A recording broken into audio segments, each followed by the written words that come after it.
4, 3, 2, 1. Mr. Baker, how are you? Mr. Rogan, I'm doing well. Thanks very much. What's going on, man? What are you doing in town? Just was in town doing some work on a sizzle reel for a show, a new show. Can you talk how about that? Can you tell people what it is? Well, there's actually two of them. One I can talk about. I can tease it a little bit. The marketing department, I guess, has to approve everything that's said. It started out, it's going to be on the Discovery Network, I think the Science Channel. And we're starting the main filming in February, and we should be finished by the end of March. So, stand by. But it started with a discussion about hidden budgets in the Defense Department. Like dark art stuff? Yeah, the show's going to be called Black Files. And like UFO type shit. Well, there's going to be some of that, but from a, not from a, did they land, did they not? We're really actually kind of tearing into some of the programs that were funded by, hidden money in the Defense Department. And how do they do that? Well, I mean, if you take like the CIA, for example, the agency's budget is hidden inside. It's not hidden, but it's placed inside the Defense Department, and it's a classified piece of information, obviously, because the Defense Department gets a certain budget, the CIA gets a piece of that, but nobody's allowed to know how much, right, or where it's spent, right? Because obviously, the Russians, the Chinese, whomever would like to know, how much money is sent over to the agency, so that they can get a sense of size, resources, capabilities, that sort of thing. So that's where the show concept started. What is that money spent on, both in the old days and now? So it kind of spans historical operations and events and activities and special units, and it comes up to the present time and says where is money being devoted now for new technology or new programs, new operations, new intelligence gathering efforts, whatever it might be. So it's I think it's got a lot of promise. Hopefully people tune in and find it interesting. Well, people are always curious about where the money goes. Yeah. And I want, like, who oversees it? Who gets to decide, like, what gets spent on what and how much money goes where, and who gets to know? I do. It's my job. It's a good question. I think a lot of people would be surprised at the amount that we're talking about. And it's not the intelligence community. It's also the military, obviously. Can you discuss the actual numbers, or could you discuss the numbers that they used to have? We'll be able to discuss the numbers that went into past operations, but anything that's currently classified, obviously, we're not going to touch on. Right. But we've been working hard, and the producers have been working very hard to get excellent access, where possible, and get cooperation where possible. It's going to be a fairly immersive effort. So. What's the benefit of the CIA even divulging any of this information? Like, why would they cooperate? Why wouldn't they say, "Hey, shut the fuck up"? Yeah, well, and frankly, they should, and they have, and they will, but not necessarily with the agency, but with other departments, and certainly within the military. There's some information out there that's accessible. There's some ability to get them to cooperate on certain, again, declassified operations that just haven't come to light. Look, a lot of shit's been declassified over the years that's just never been looked at or talked about.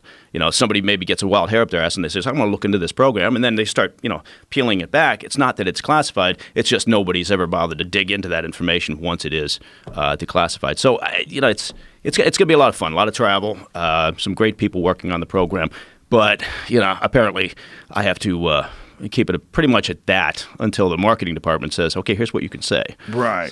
So eventually you'll be able to spill the beans and tell us everything that happens. Exactly. So, like, if they're making something like the B-52, like if they're making a stealth bomber, if they're making some spaceship-looking thing, like you're talking this insane amount of money in research and development and the budget of these things, and they have to keep all that under wraps. Yeah, shit, yeah. I mean, look, you go back to the old days of the U-2 program. The U-2 program was developed, designed, built, maintained, flown by the CIA all those years ago, right? Now, that was a massive effort and a lot of money. And it was done under budget, and it was done on time, in part because I think, things were a little bit easier back then, and we weren't all pissing on each other up on Capitol Hill. But, so it's programs like that I think will surprise people when they find out both who was running it, who was responsible, and to the degree possible, what did it cost us, and who was involved, and to what degree did it lead to something else that we're doing now. So anyway, there's a lot of threads to pull on. I think it should be a lot of fun. So there's constantly projects that are in development that people other than the people that need to know, the general public has no idea. Like that's always the people on the outside, folks like myself. You look at you go, well, I wonder what kind of shit they have that they don't tell us about. Like that's what you always want. Like what kind of invisibility cloak, what kind of crazy, that would be good if we dark had that. matter weapons. Like what are they doing? Yeah, no, it's true. I mean, you get these incredibly smart people. But it comes down to it's as simple as this. Somebody gets an idea. They're sitting around a table. It's not unlike going out with your buddies and drinking and thinking, somebody comes up with some, dumbass idea. The next thing you know, it turns into a TV show or something. But it's not unlike that. A lot of smart guys sitting around a table thinking, well, here's the problem. How do we resolve it? And the key is to do it creatively, right? To come up with, because if you get a bunch of engineers sitting around a table, you hope that they're not all approaching it from the same point of view, right? It's like with an operation. If you got a high value target out there, and you got to figure out how to get access, get to them. You want ideas coming in from all directions. You don't want to squelch creativity. And believe it or not, I mean, the intel community, the military, they've been enormously creative over the years in developing new technologies and developing operational ideas and methodologies. So what we're trying to do is shed some light on that. Well, I would imagine there's a certain amount of, I don't want to use the word fun, but that's really the right word. Like some of it's got to be fun to develop this stuff and to implement it and go out and get bad guys with it and to see your project come to fruition and actually have a positive effect on the world. Absolutely, yeah. I mean, if you, it really is. It's that simple because, in operations anyway, you engage in something out there in some, place around the world, wherever it may be, and you realize as you're walking away that there are not a lot of people doing this at this moment on the planet, right? I mean, so the operational activity itself is enormously entertaining as long as it goes right. But it's also the buildup. It's all that homework that gets you there, right? It's like the takedown of bin Laden. We didn't just happen to get lucky and rock up on his doorstep, right, in Abbottabad. That was 8 or 9 years of fucking hard work, right? Heavy lifting, chasing down countless bad leads and doing enormous amounts of surveillance, street work, and tracking down assets and doing, just the hard work that eventually allowed all those guys from the teams to land and do their job. Right? What's interesting to me too is that the guy who is writing the book about all this stuff and talking about the man who shot bin Laden, that guy's persona non grata in the community. Like you talk to the other SEALs, they're like, you don't do that. Right. You don't do that. You don't write books about that. You don't talk about that. And you do it for a short-term gain. You make some profit off of it, but you lose the brothership. You lose exactly. You're kind of on the outs in the club, but I will say this. The reason why I think the horse got out of the barn on that whole issue of guys writing books or getting out there and talking about specific operations is because senior commanders and senior people, right, people that came out of the top levels of government started writing their memoirs. Started revisiting history while it was their watch, and coming up with their explanations for history. And I think all the guys below, junior ranks and street level operators, they looked at that and thought, well, what the fuck if they can do it? Right. Why not me? And because you got to set the tone from the top, and I think that's where it got all kind of sideways. Plus, when you have someone who has a crazy story like Marcus Luttrell, and it becomes an amazing movie, it also it does help the community, right? Because it gets a bunch of people that are really interested in becoming a SEAL. It gets people to appreciate the unbelievable sacrifice and hard work that's involved. Yeah, I think that there is an upside. Right? Yeah, there's an upside to it, but I think it's a fine balance, right? At what point do you go over that line? Right. So you're right in the sense that, we see that with whomever, the FBI or DEA. They got out there and put their thumbprint on some TV shows, right? Because I think it expanded in part awareness of what they do. I'm sure it helped their recruitment, and so the SEALs are no different. But at the same time, you sign a piece of paper at the very beginning that says you're going to keep your yap shut. Yeah. Right? And it's one thing to come out from whatever unit or whatever team or whatever organization and say, I'm going to write, I don't know, about my time in, right? And it's not a look at sources and methods, not look at operations. It's not that. It's more of, this is what happened, during my time. And I mean, I think I'm not explaining it very well, but I think there's a way you can do that without screwing the pooch. But I think that the SEALs got overexposed, and I think a lot of the guys resent that. Yeah. And so, but again, you're right. There was some upside to it. Well, there's upside to some of the stories, right? Like I definitely think there's upside to Marcus Luttrell's story because it's just so incredible. People should hear about it. But I think that there's also, it's important to maintain that honor. It's important to maintain that bond of silence. That you guys, they're doing something that is probably one of the most dangerous and one of the most, in terms of special operations, one of the most significant in all of military in this country. Yeah. Right. Yeah, I think that the old school guys, the old school operators out of the teams are definitely like, just shut your pie hole. Don't talk about this. Yeah. The newer guys, again, because they came up in a different time, right? Mm-hmm. I mean, information flows all around us much easier and quicker than it did in the 70s and 80s and, early 90s. But nowadays, people are just used to reading everything as soon as it happens. And it creates a different mindset. So the younger guys in there, they don't necessarily view it the same way. And I didn't even think about it until the Dick Marchenko books came out. And those were a long time ago. It was a long time ago, yeah. That's when I really was like, wow, they wear regular clothes? I mean, I think I was like probably 18 or 19 when those books were out. And I remember thinking, this is crazy. They wear long hair and they dress like hippies. They dress normal and go out and invade. Go ahead and invade. It's just the invading hippies. But, they would get, Marchenko was famous for wanting his guys to get drunk together, too, before, like, big things. Yeah. Well, it's that idea, team building, camaraderie, and however you do it.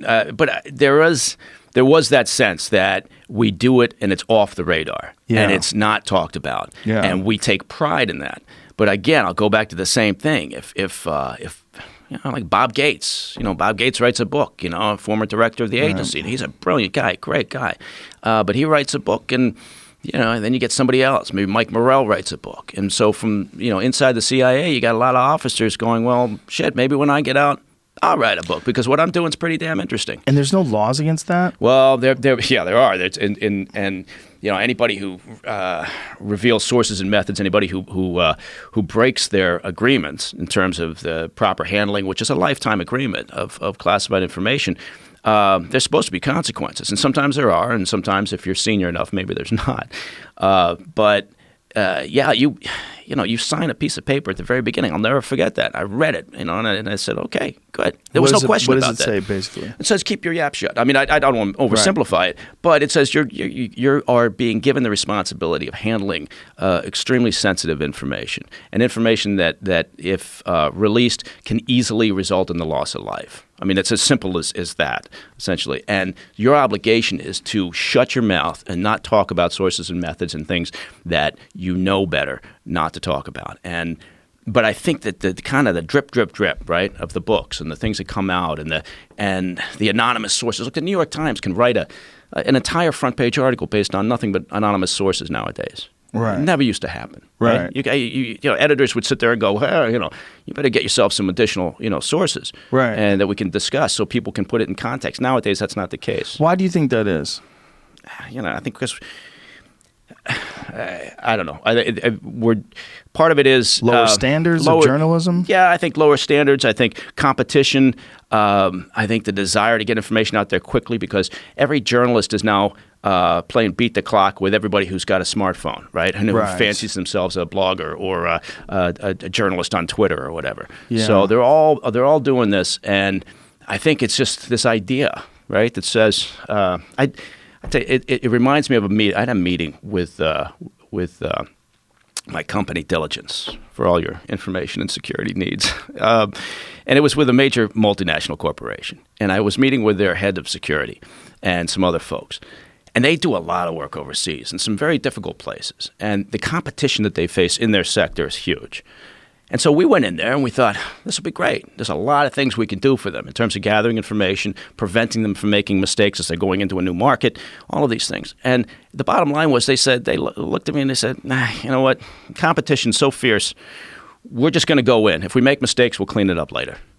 And they were willing to do that. It's like acceptable loss, credit card fraud loss, for MasterCard or whomever. They're willing to accept millions and millions and millions of dollars as an acceptable loss for the cost of doing business. And so it's a little bit like that, I think, with journalism. They're willing to just throw shit out there. And, hey, if they have to make a retraction, fine. But it compromises the way a person like myself views the news. I mean, look, I hate to quote Trump, but when he's like parrots that fake news term over and over again. If you are a person or an organization that's being accused of lying, it seems to me you should really dot your I's and cross your T's from then on out. Right. I mean, you're being accused of lying by the president, and I think irresponsibly accused. I mean, the way he does it to avoid questions that make him uncomfortable. I mean, and as the president, I just don't think you should be able to do that. Right. You can't point to someone from CNN and you're fake news. Yeah. Like, it serves no 12? purpose. Right. It serves no purpose for the president. I agree with you 100%. So much of what this administration does is a self-inflicted wound, right? And part of it is that they're just crap at messaging. Part of it is this idea that, he just says what's on his mind, and he does. Yeah. Right? It's almost like he's got Tourette's, but I think he views it as a strength. He views it as a reason why he got elected. And a lot of people out there think, his base, the people that are really behind him no matter what, I think they view it as part of his charm as well. And the problem is he does release classified information sometimes. Yeah, we've had that problem with several administrations. They just don't know what to not say. Well, I think part of it again is, there's a laxness that's developed over the years, and I don't know why, right? Because, think about all the various security issues we face. And look, we've been at war for, 17 years, right? Since 9/11. And all these things that have been happening to us, you would think that we'd be pretty buttoned up. But no, every administration has had its moment where it's let slip. And whether it was the press secretary, or whether it was somebody rushing to the podium, or was somebody on Capitol Hill, I mean, they're famous for it up there. Congressmen and congresswomen or senators, all in the rush to get in front of the camera to talk about something, and then shit happens. Things get out that they shouldn't. So I think it all kind of contributes to this mentality that we started off talking about with the SEALs, where why are we in this point where people are writing books and maybe getting outside the box? And I think it's just because it's this constant drip and lowering of standards, like you mentioned. I think, and it's I don't think we walk that dog back. I don't It's just the way it is. Now, you're not in the agency anymore, but I'm sure you stay tight with people that are still there. What is the attitude now with this administration? Like what they're doing with like the way he attacks the FBI and the way it seems so reckless. Yeah, it's unusual. I mean, here's the way I feel about it. I didn't vote for the president. I didn't vote for Hillary Clinton. I didn't think either of them were the best we could do in a country of over 300 million people. Yeah, well, we've talked about this before, that exactly. If it was you or I that did what Hillary did, we'd be in jail. Yeah, exactly. Yeah, and so, but as far as what the current mood inside the agency is, I mean, if you talk to some former folks, they'll say, morale is awful. Morale's terrible, and they just say hating life because there's no. I don't find that. I find that frankly, they're just more focused on operational concerns and priorities and tasking than anything else. Everybody's got a personal opinion, right? But I do think that the agency has proven itself over the years at being better at pushing that down and understanding, and in part because it's a smaller organization, right, than most of them.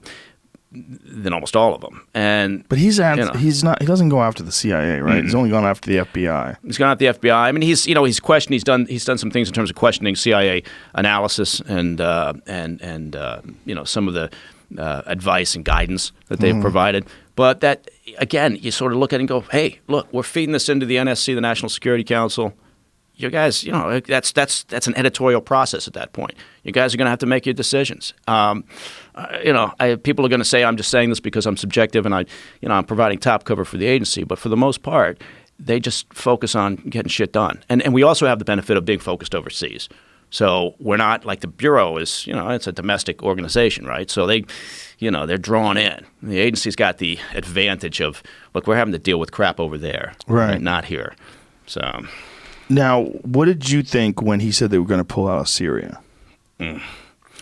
Well, first of all, they just had that. We've lost some servicemen up in northern Syria today. As a result of a bombing up there. Yeah, ISIS is taking credit for it. So there was a patrol. We've got roughly 2,000 personnel in Syria.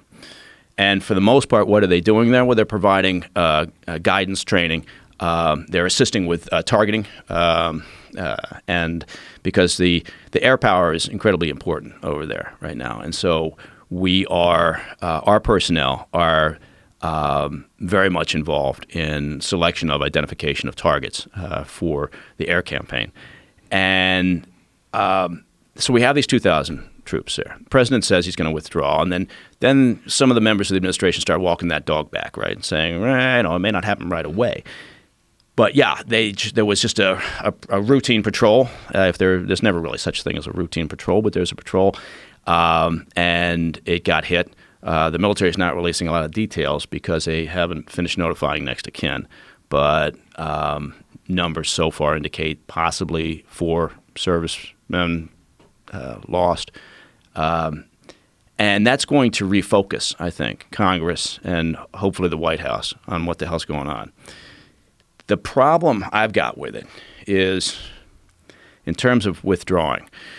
Look, we could stay there forever and not accomplish the task, right? If the task is to finally defeat, whatever that means, radical Islam, jihadists, ISIS, that shit's never going to happen. Not in our lifetimes. We're not going to get rid of that mentality, that ideology, the sort of what seems to be sometimes a bottomless well of recruits that they can draw on, their ability to morph into something else, as Al Qaeda did, depending on how successful we are in a campaign against them. They're like, again, it's like you step on roaches over here and they pop up over here. So I think it's the biggest problem I've got is that if we leave, we're not. It's not like we're engaged in firefights every day with ISIS over there, right? We've left that to our allies. And our allies, in most part, up there in the north of Syria, are the Kurds. And the Kurds have been our allies in one way or another in that part of the world for a long time now and have played a very important role. And we have not been particularly honorable over the years in terms of how sometimes we deal with them. If we walk out, if we leave, then Erdogan, the head of Turkey, I guarantee you will be in there in short order to kill as many of them as possible, because that's just what the Turkish authorities are going to do. They honestly, they couldn't be happier with the announcement that we're going to leave, because that opens the door for them to then go in there and, from their perspective, stamp out the Kurdish alliance that have been our allies. We're the only thing. Our presence, that small presence, not minimizing it, but 2,000 troops, has been what's prevented them from doing that. So that's the number one issue I've got. The other is I have no idea why any president or vice president or anybody in the government ever, not just this administration or any administration, ever thinks it's a good idea to say we've defeated the enemy when we're talking about radical Islam. We've seen it over and over again from previous administration, from the Bush administration. Every time they say, we've done it. Mission accomplished. Mission accomplished. Or we've beaten Al Qaeda, or we've beaten ISIS. There's no upside to saying that. Shut the fuck up. Stop saying things like that. It's a self-inflicted wound because now what's happening? The media is not focused on the fact that we've lost servicemen. They're focused on, just the other day, the president said we defeated ISIS, and the vice president today said the same thing. And now look what's happened. There's no benefit to saying that, and it's not going to happen anyway. So the goal of being over there is to assist our allies, but also to make sure that these radical factions don't become more powerful and then eventually affect us and attack us. And so we can keep an eye on what they're planning, what they're doing. Is that an accurate? Yeah, it is. It's exactly it. I mean, if you look at the reason we went into Afghanistan, right? If we go back all those years, holy shit, and that was because the Taliban allowed Al-Qaeda to establish a beachhead in there for training and for communications and for finance and for plotting and planning attacks outside of Afghanistan against us and our allies. That's why we went in there, aside from just seeking revenge. Obviously, was to rout that out. We then stayed, thinking somehow we were going to turn the tide of history and create some pseudo-federal democracy there. Right. So that didn't work. But the reason now for being in Syria is, yes, we have done a very solid job of beating back ISIS, removing their territory, and degrading their ability to operate. But we haven't stamped them out. We haven't defeated them yet. They're still there. And so we've been providing this support, in the form of weapons, hardware, gear, resources, training, and most importantly, combat air operations, air assaults. And that's been critically important. If we leave, I have no doubt that ISIS will find some way to rejuvenate. Maybe not in its current form, and maybe not in the same exact locations, but they'll morph because that's what they do. They just find a way to adapt. And we already know what's happened in the past. When we left Iraq, we saw what happened with the rise of ISIS. So, do I want to stay there forever? Absolutely not. But both sides can make a valid argument, one for staying, one for leaving. I think the best argument for staying, in certainly the short and midterm, is to ensure that Erdogan doesn't slaughter a bunch of Kurds who have been working with us honorably. I don't know how else to say that. So we'll see what happens. So the best argument to stay is to protect the people that helped us, to protect our allies. Yeah. But so it's not in our best interest, it's in the best interest of our commitment and our agreement with them. Well, is it in our national security interest to stay in Syria, for example? Look, right.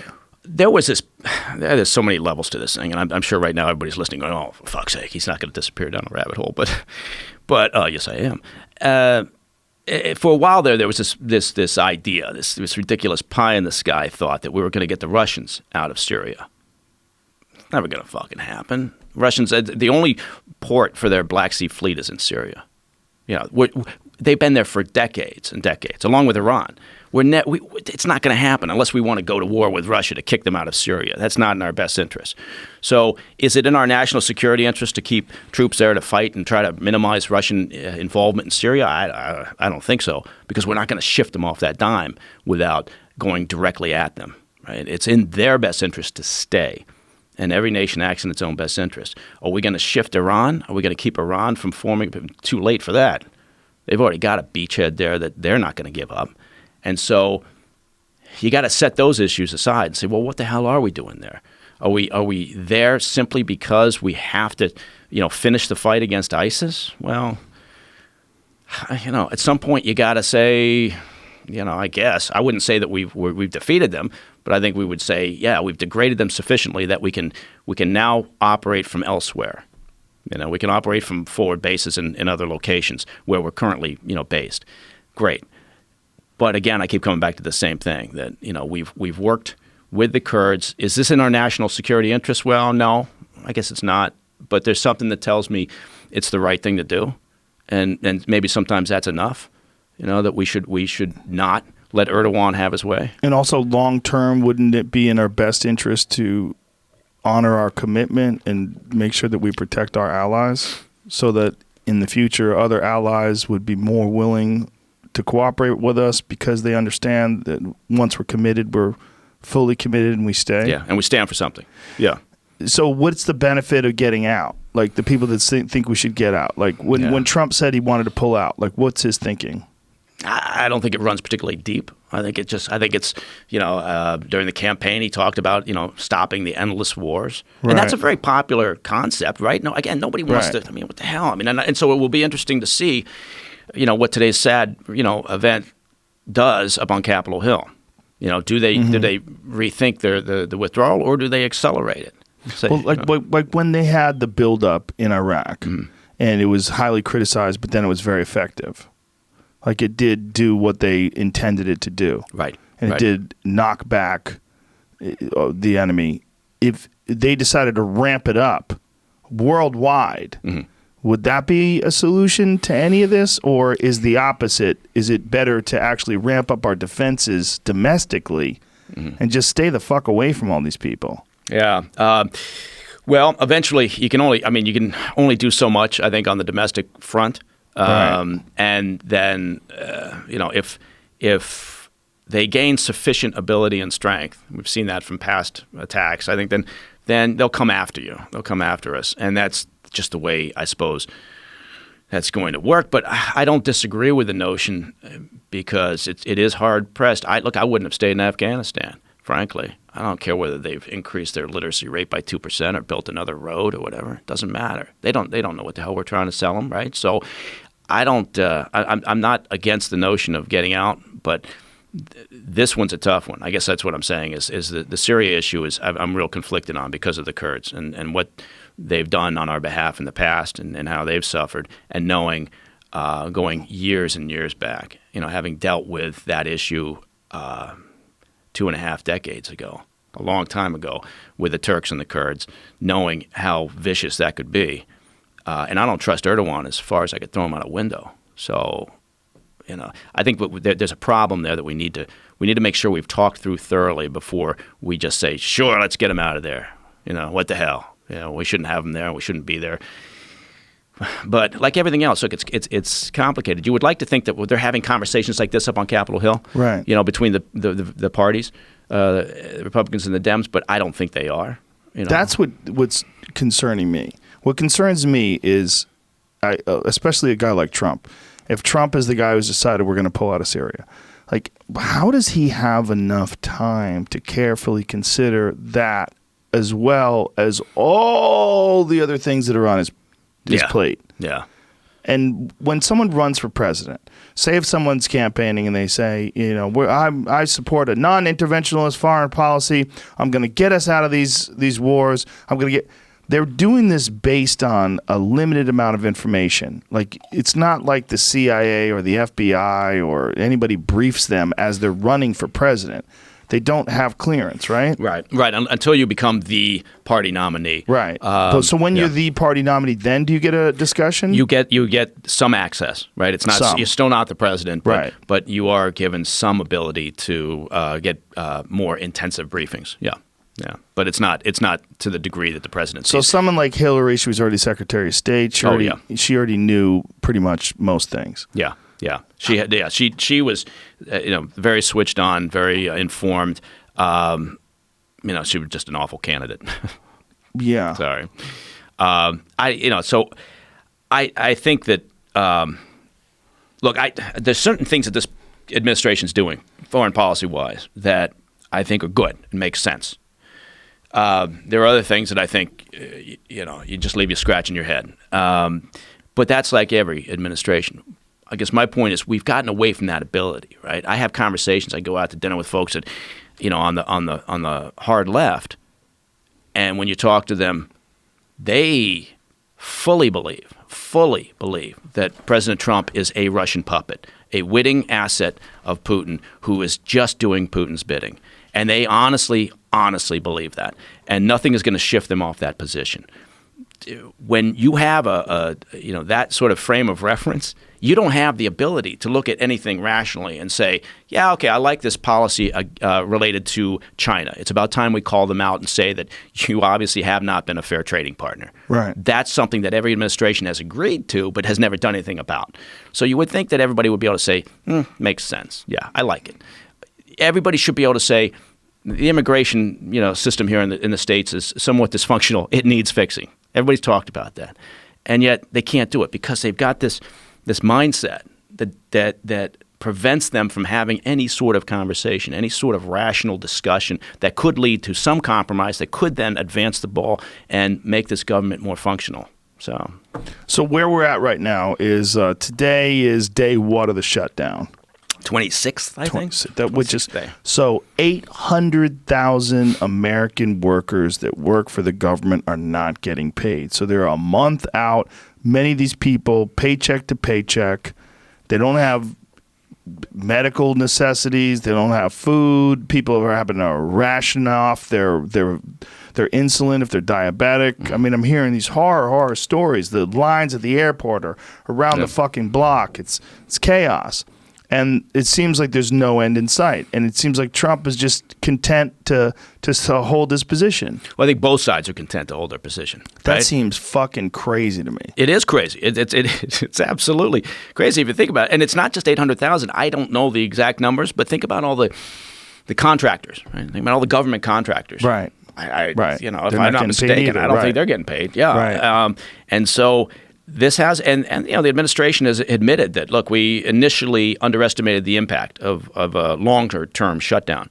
And so they understand that. And the Democrats, you know, talk about it every minute about how this is a terrible crisis. And so you would think that if both sides feel that way, then get something done. Look, the Democrats, they've approved in the past, recent past, many of these Democrats have voted for fencing, barriers, whatever you want to call it. Yeah. But we're lost in semantics. And because the president's so hated by this, you know, this group, that, you know, they've seized on this term wall. If he had started his campaign by saying, we need to improve our border security and find fixes to an immigration system that is both fair and secure and efficient.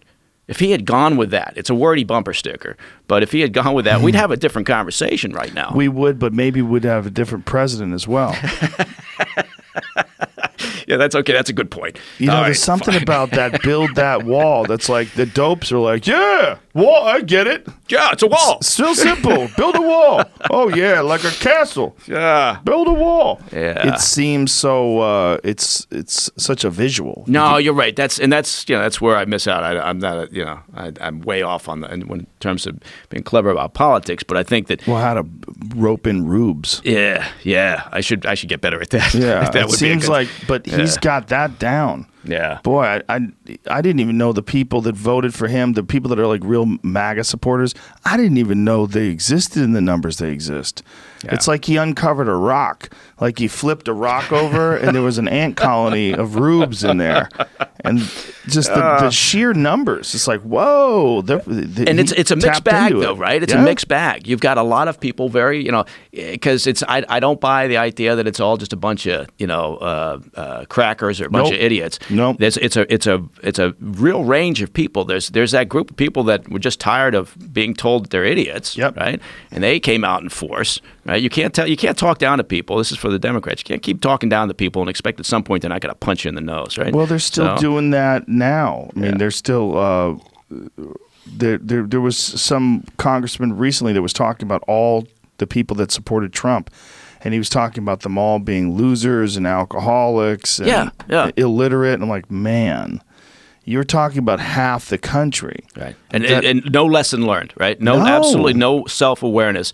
And that's, that's the story of every election, I think, going forward is, you've got the urban centers and you've got everybody else. And everybody else feels as if they're getting kicked in the ass. And so but at the same time, you think, look, we should be able to do better, right? We should.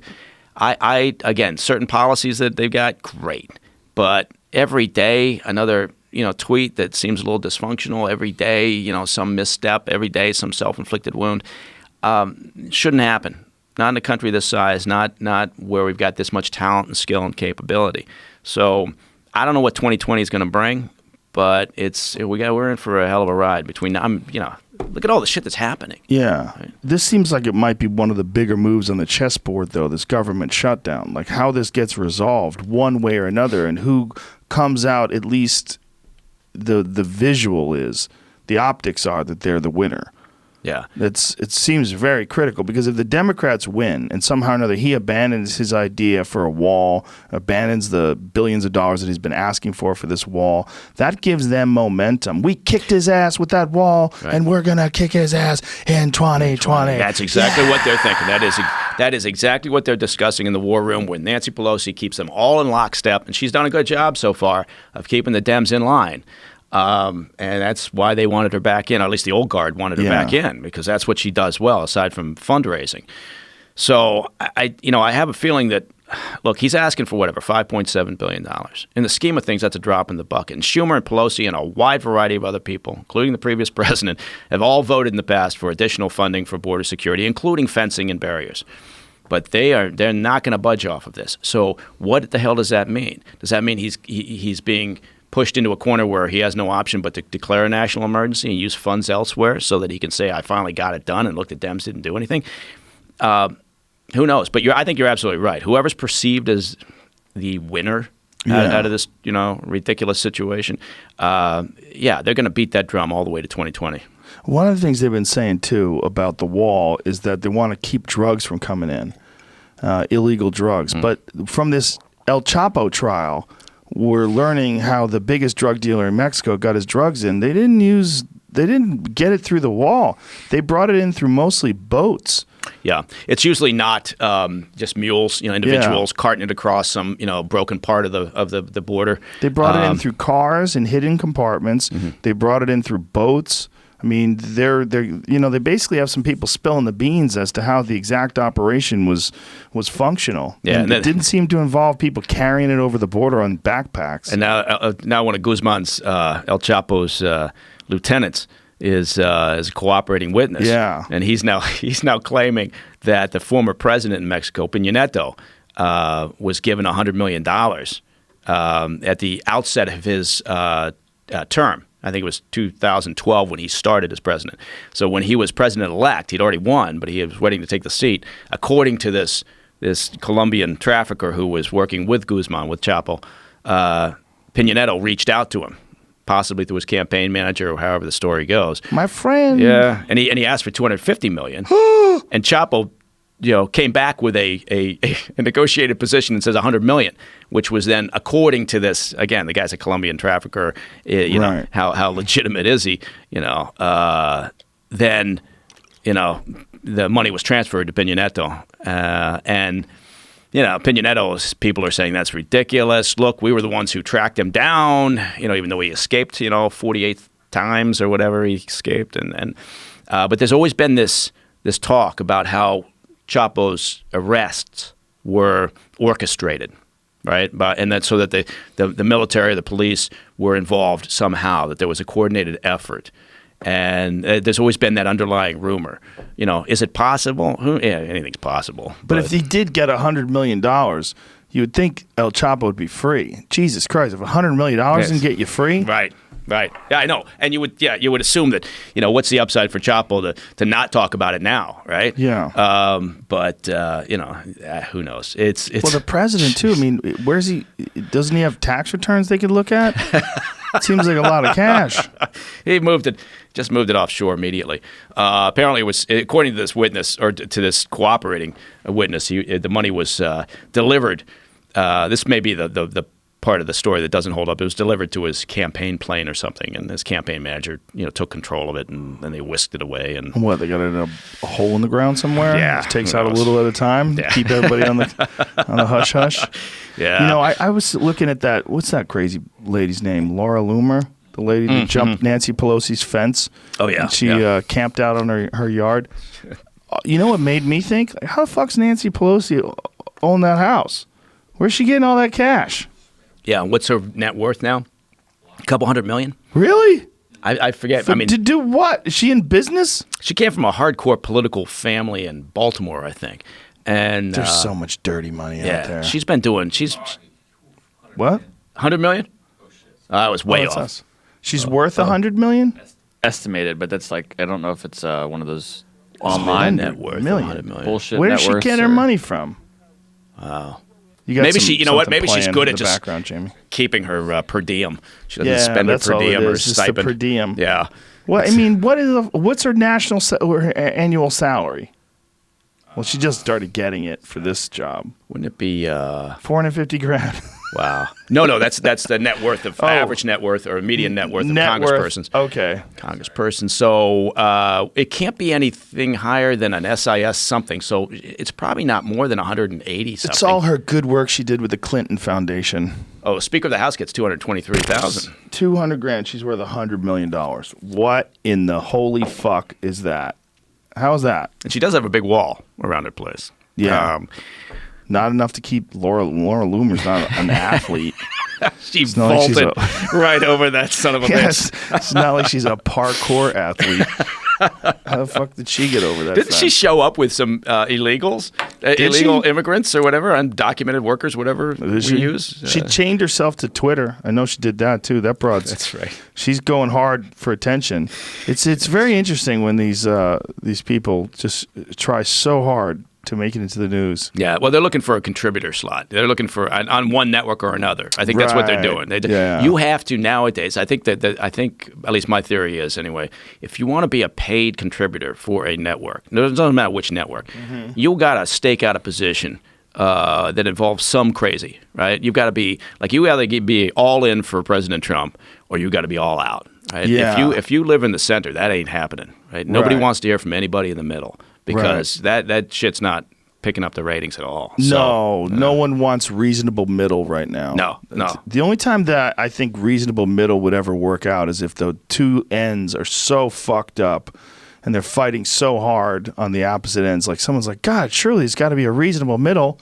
And then someone comes along. It's almost like the people got to be screaming for it. But right now, it doesn't seem like people are screaming for a sensible centrist position. It's like World War I trench warfare, right? I mean, that's the way it is with the government shutdown right now. Yeah. You know, Pelosi's sitting over here in the mud, and President Trump's sitting over here in the mud, and nobody's giving any ground. And they're just occasionally taking a shot at each other or throwing a hand grenade, and nobody is making any movement. So, again, how do they stop this shutdown?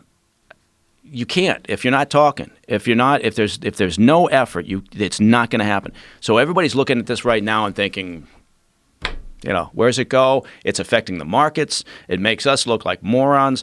I mean, not that others aren't. I mean, look at Britain, right, with the Brexit thing. Look at France with the yellow vests. Look at Germany's having its issues. So everybody's having some problems, but we didn't need to add to the noise. John Stossel had an interesting video that he put out where he's saying what this does actually highlight is that there's a lot of things that the government does that really should probably be privatized, and we wouldn't have these issues. Yeah. Does that? I mean, it kind of made sense to me, but I don't know a lot. Yeah, no, I'm a small government person. At the end of the day, I think there's certain things that you need to rely on the government for, and one of them would be, of course, national security. Terrific, collection of federal taxes. Okay, fine, that they're going to do that regardless. But otherwise, just stay out of my kitchen, right? Don't and that's why I've always been surprised. I mean, the Republicans, the problem I got with them is, you can't sit around and argue for small government and then try to tell people what to do with their bodies or who can get married and who can't get married. Who the fuck cares, right? Just don't hurt people. Be a good person. Get on with it. Right? I don't need to celebrate your lifestyle, but just do it. I really don't care. I don't expect you to care about my lifestyle. I don't care about yours. But the Republicans have always stuck their nose in this, and you can't make that argument for wanting small government and if you just want to step into people's bedrooms all the time. So. Yeah, it doesn't make any sense. And I think the only reason why they do it is because it gets people excited that they get to run to vote for them. I think when they take these positions, it's not like these are really having an effect on their lives or it's some moral stand that they must take because God wants them to do it. I think they do it because they think that it's going to shift the poll one way or another. Yeah. And it's going to get people excited about them possibly making some sort of a difference that they feel is going to significantly affect their position. But do you ever get to the point, I mean, I don't know whether that's going to happen, but you would think that you've got the people on the hard right and the hard left. They're not going to shift, right? That's not going to happen. You're not going to move those people. So like everybody always talks about, decisions are made by that small group in the center. Mm-hmm. So at what point did the group in the center finally put their hands up and go, you guys are all fucked up, right? How about a third party that's legitimate? Not a libertarian party because that's it hasn't been working out. But something that creates a little bit of a different dynamic. And we're never going to get term limits, so that's, tilting at windmills. But maybe we get that multi-party thing going.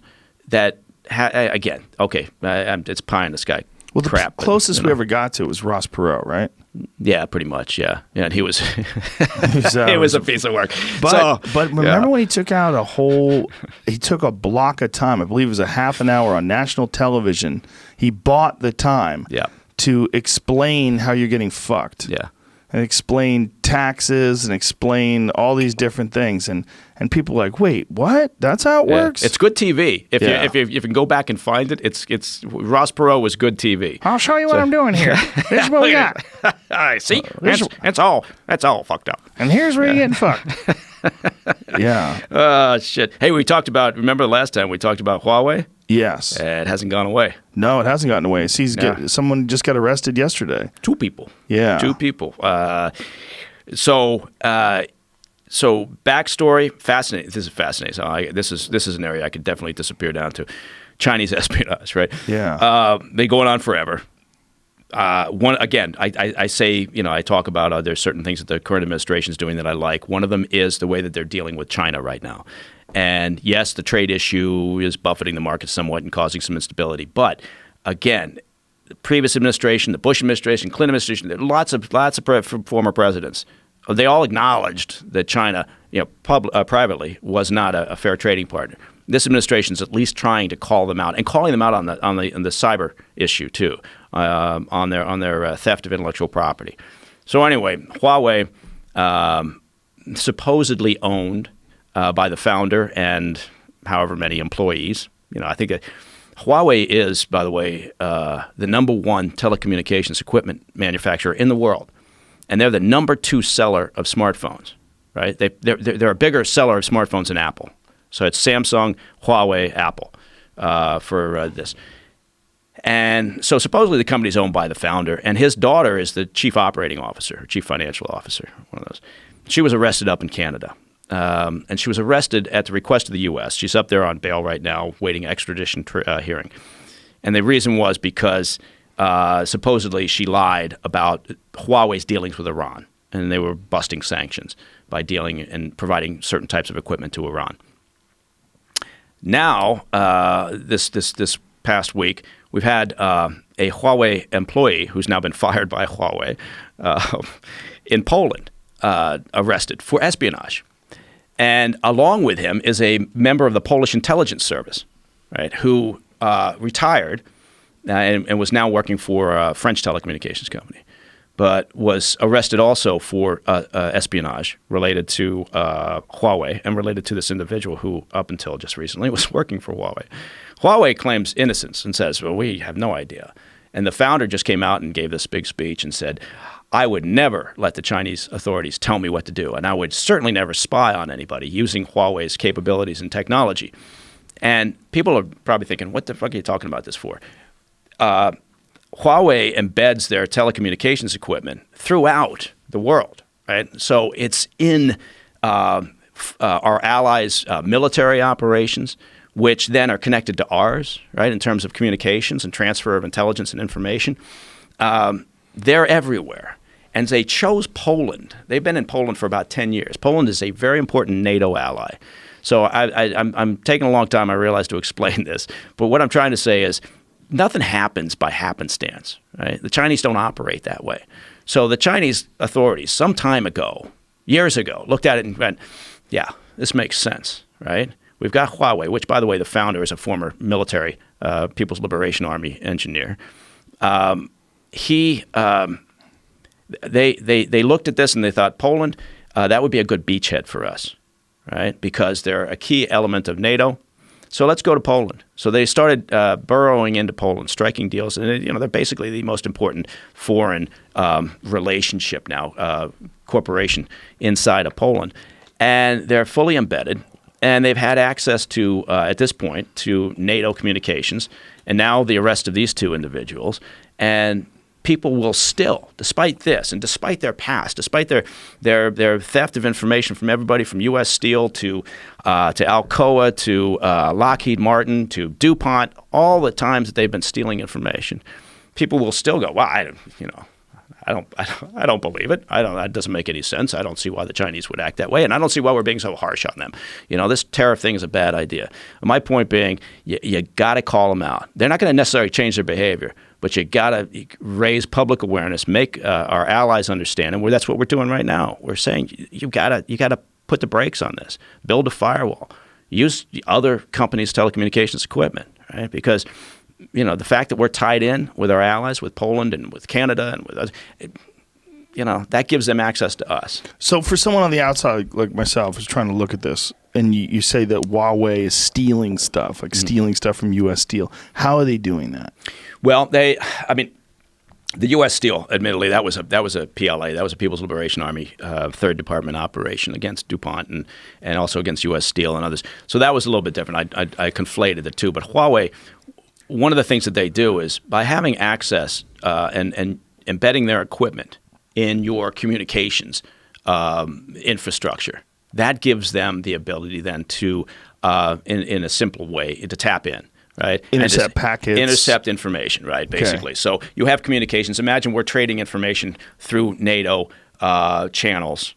Right, all they need is that one in. Right, it's like everything else. It's like phishing. Right, it's just like when hackers, just an individual hacker sitting in somebody's basement. He just needs that one avenue. He needs to get one. Just click on that email.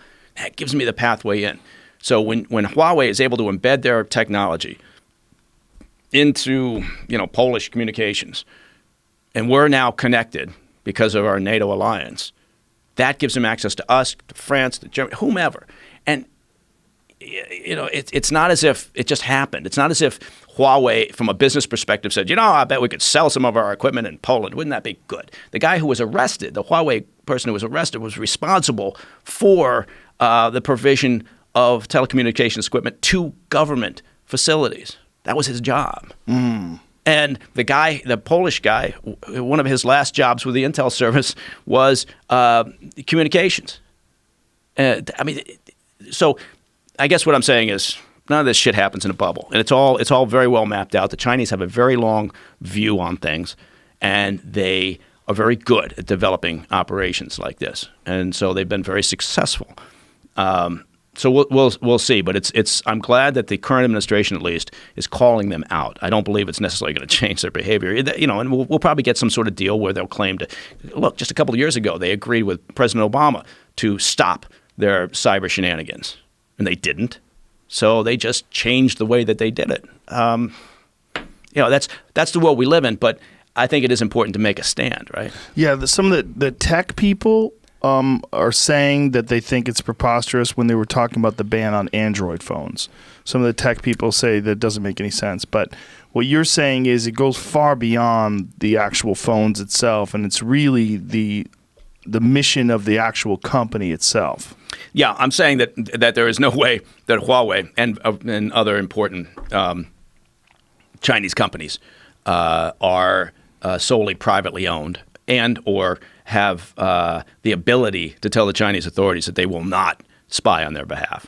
It's just not happening. It's just not happening. You have to go a long ways to come up with that sort of naive viewpoint that says that a Chinese company is going to put its foot down and tell President Xi, absolutely not. We will not do anything to harm another nation's company.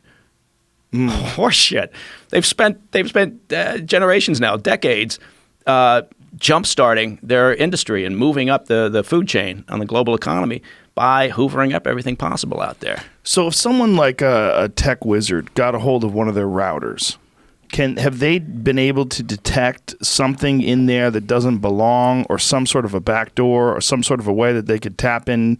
It's like if you were you were Apple and you were sending, data to Raytheon or whatever, and you're going back and forth, they could tap in through that. Has it been proven that there's a device like that? Yeah, a former NSA director, McConnell, back in 2015, I think early 2015, came out, and NSA came out with an official statement, and it said every major U.S. corporation of any consequence has been attacked and exploited by the Chinese, and we have never, ever not found Chinese malware within their systems. Wow. That was never. 4 years, going on 4 years ago. Malware being software, right? Right. Is there anything in the hardware itself? Yes, in a sense that, yes, in the sense of like, trying to remember the name of it, but not doing a very good job. If you have access to or understanding of physical hardware, then you can affect easier. You can affect physical control of systems, right? So Stuxnet. Remember, I don't know if you remember. Stuxnet was I do, but if you could explain it to it was an people. attack on Iran. To shut down their nuclear program, right? Right, exactly. To essentially, what it did was it took over control of some centrifuges, overspun them, they heated up, broke. And it was a virus, and correct? it was An a piece of engineered- software that was able to impact the physical equipment. It took control of those systems because, in part, whoever perpetrated it had much better understanding of that gear, right, or had access to that gear. And that's an important part of this, and it's happened several times since then. And I'm not disclosing anything because it's been written about. I'm sure it'll be a movie at some point. But that's a concern. I'm far more worried about a company like Huawei with its integration into our allies, telecommunications systems than I am about sort of the individual sale of phones and what that means. Look, Amazon and all the others are gathering more data on the average American than the U.S. government or anybody else's government is doing at this point. Let me ask you this, because this is something that just came up, and we were trying to figure out if it's nonsense or not. My friend Adam was here the other day, and we were talking about Toyota trucks, and he didn't Google Toyota trucks, just discussing it, and he said since then his mentions have been filled with these little advertisements for Toyota trucks. Mm-hmm. How does that work? Well, you know how you talk to Siri? Yes. Yeah.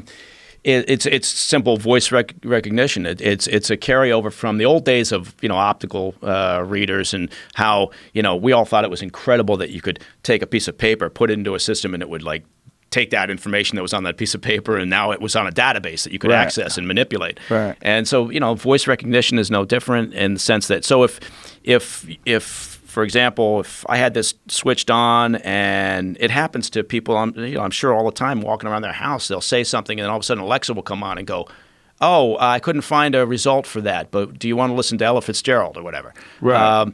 It's always on. It's always listening, right? And you can do that with anything, like this TV right here.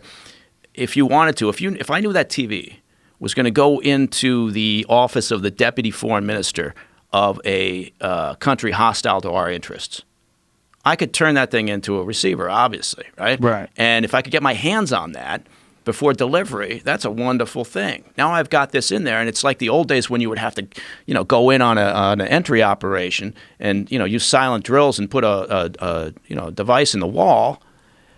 Now we've delivered a TV. Now I get a Right. video too. Hey, good for me. So the shit's always on, in a sense. And So a regular phone that you get, if you just buy an iPhone and you have Siri turned on so you can say, "Hey Siri," and it turns on, that phone is always listening to you. well, then now we're getting in over my head, but it could be. I mean, is it possible? Is it capable of doing that? Yes. Could you do that as an intentional operation? Sure.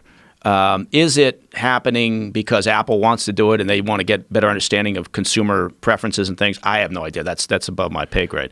But I will say from an operational perspective, sure, yeah. From an operational perspective, right. But it would kind of be scandalous if we found out that Apple is listening to everything that you say, and then they're sending them information to these companies, and then they're trying to sell you whatever you were bringing up. Yeah, but it's really, if you think about it, it's only one step above what they do anyway. Right. Which is, if I go in here and I search Toyota, Right.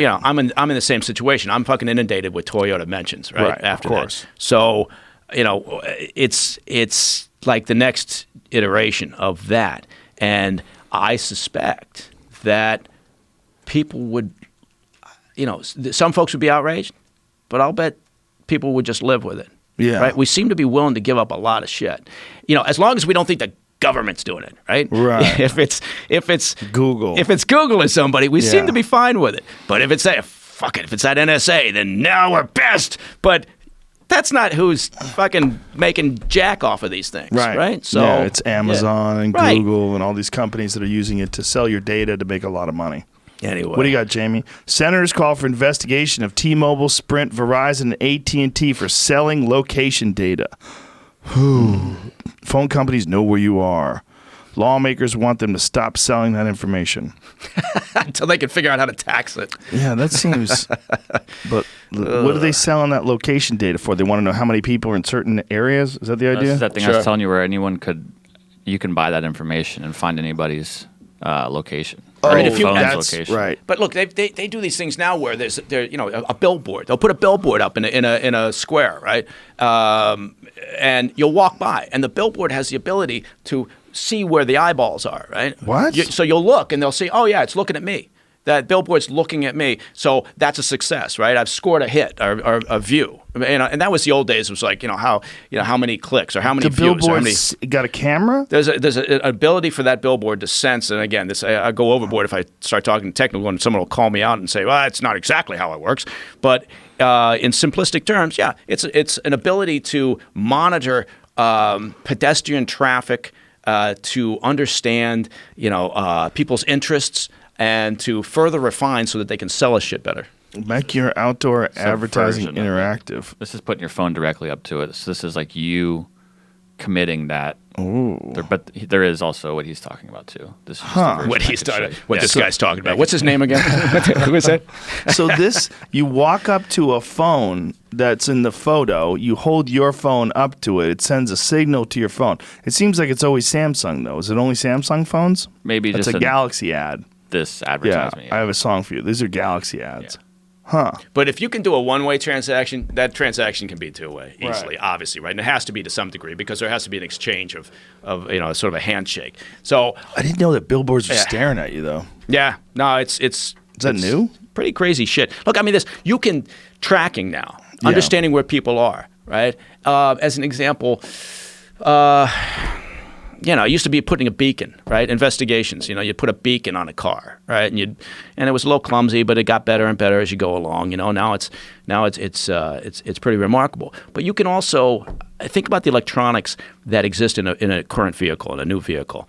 Every one of those has a unique signature. So whether it's the tire pressure indicators, you know how you get in your car and it says your left front tire is low, right? Well, that's a particular signal. If I know that signal for that car, I'll bet I can find that car, right? And it's the same with all the other electronics that exist within a vehicle, or just in the shit that we carry around. They've all got some kind of signature. So but again, I think most people are willing to give up a surprising amount of privacy for whatever reason. Maybe because they're getting accustomed to it and they're not shocked by shit anymore. Hey, Jamie, what were you saying today that somebody made a slip up about phone calls? The thing you were saying about the different data that they've collected. You were just telling me before the show about some investigation. Was it the thing I was just talking about? Well, Where you they could said- find anybody's phone? No, you were saying that through the emails and phone calls, and the guy had fucked up by saying phone calls. I'm having a blank. Oh my god! How dare you? You just told it to me before the show. I've been thinking about a lot of stuff. Smoking too Yeah, much but I'm weed, thinking son. a lot of stuff. I got a lot of shit on my mind right now. Yeah, you cooked your brain with that weed. A lot of son. stuff. I'm still thinking about that Huawei thing. Yeah. Yeah, we were talking about it right before. If you remember, No, I was trying to figure it out. no big deal. I think it had something to do with the mule investigation. You don't Yeah. remember? Yeah. What do you think? When's that going to end? Fuck. That guy is Does that mean soon? calculated. He would scare the shit out of me if he was looking at my life, because it seems like that guy takes his time. Yeah. Well, 2 years worth of time. Yeah. The one thing I've got. Remember it? It was the National Security Advisor on CNN last night. He was talking about the Bill Barr, his the access to information he would already have, and also be gaining, I guess, by becoming the Attorney General. They were discussing whether he will share all the information coming out. They wanted him to commit to doing that. And he was just sort of saying, "I can't commit because I don't know what's in there yet." And they were just sort of like giving both their sides on like what he could know, what he would know, what he will know. And that's all I was sort of saying. And he sort of cut himself off of sharing about how much information this guy might have access to. It seemed like it. And he was the former National Security Advisor, I believe, was Yeah. all that was. So one of the things that everybody was scared of was that the NSA was building some gigantic place somewhere outside of Salt Lake where they would store every single phone call that you ever made, every single email. Yeah. There was that whole stink at one point about what they were actually holding on to, right? The Yeah. collection of information. And there was some misreporting about how they've actually got your phone calls. Well, what they've got number and duration of call, right? I mean, that's the key pieces of information that they've got. Could they at some point, suddenly decide you're a target of interest, and so we will start collecting on your calls? Yeah, but was the NSA gathering everybody's phone conversations? No. But it used to be a thing that you would have to wiretap somebody. Like if you're Right. going after the mob, they had to install a bug. But they don't have to do that anymore. No. Oh, no. I mean, technology now is, I remember the old days of operations, right? I mean, if we wanted to, we're overseas, it's compounded incredibly. It's made really difficult to do observation posts and listening posts and everything overseas, right? Because it's not your turf. And so you got to come up with an airtight plan. But it was the same way. You still had to get physical access, right? To phone lines, Yeah. you had to clip off, and you had to, then you had to figure out where am I putting the gear, where am I going to put the batteries, how am I going to store this shit, and then you got to listen to it, right? Then you got to, Yeah. and what happens is it starts collecting like this. You start getting mountains of tapes, right? And you're not getting it real time, which is a problem. But nowadays, no, it's entirely different. But I think if we look at today's concerns, right? If we look at what are people worried about, or what should they be worried about? I know that privacy always comes up. People always talk about it, but I guess I keep going back to my same point, which was I don't see people like with pitchforks and the torches going down to complain to Jeff Bezos that Right. Amazon's collecting massive amounts of data, or T-Mobile and Sprint and all these are mapping our locations as we move around. I just don't see it. I mean, that probably raised nobody's interest for the most part. That article that you just pulled up, and I guess in part it's because we become kind of used to it, become accustomed to it. So fine, but what should we be worried about? Well, I tell you what we should be worried about mostly is state-sponsored activity by countries whose interests almost never align with ours. Now, it would include China, certainly includes Russia, includes Iran. The shit that they're doing. China has a policy, information domination, right? Which means they've determined that the next war, the next modern large-scale war, is going to be won by whoever has control over information. So where are they putting all their resources? China knows that they're not going to build a military that's going to be able to reach around the globe for the most part, although they're beefing up their resources. What are they doing? It's cyber and it's space. Right, so I know a lot of people were kicking the president in the ass and laughing about the Space Force because it is funny, right? But Right. the uniforms would be amazing. But they talk about this, but China honestly believes and is putting their resources into cyber and to space. And what does that mean? Well, if their anti-satellite technology that they've been developing and working on and continue to work on, the whole point of that is to take control of communications and surveillance abilities, whether it's ours or our allies, in the event of something major that happens. So they would have the ability to shut off our satellites? Yeah. And if you do that, then what does that mean? Well, it means you're blind, right? And we're all suddenly walking around with compasses and maps, trying to shoot an azimuth and figure out where the hell, the target is. So China is currently developing that, or they have developed something that disrupts They're working satellites? on it now. Yeah, they're working on it now. They developed some of it. They're working to get the next generation. It's like every nation that has the resources and ability understands that and is doing the same. It's not like we're not. Right. What is their excuse? They don't have an excuse. They understand. They have the right to do it. I mean, it's not like they Right. As long as they don't use it Right. in an illegal way, Right. they have the right to develop the tech. It's like There's no treaty that says you can't develop anti-satellite technology, right? There's the START treaties, there's the nuclear, conventions that we have with Russia, which is a whole other interesting topic because we're right now arguing with the Russians over the latest nuke agreement that took place some time ago.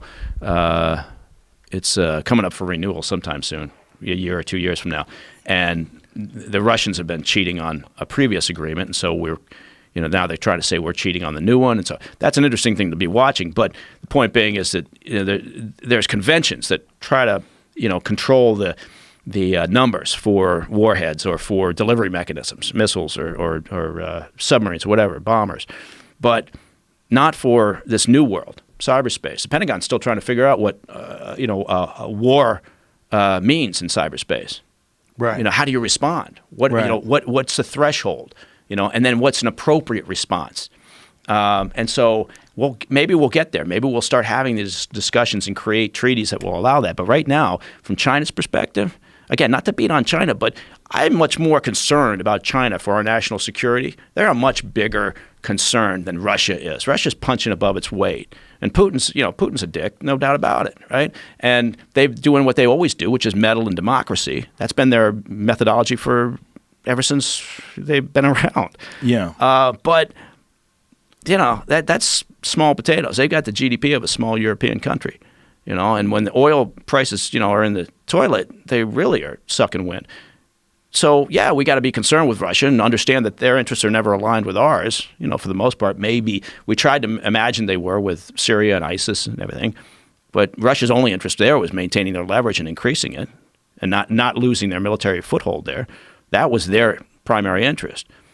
We mirror our values and we mirror our interests on other countries. And so we imagined that somehow we're all in this fight against ISIS together. Horseshit.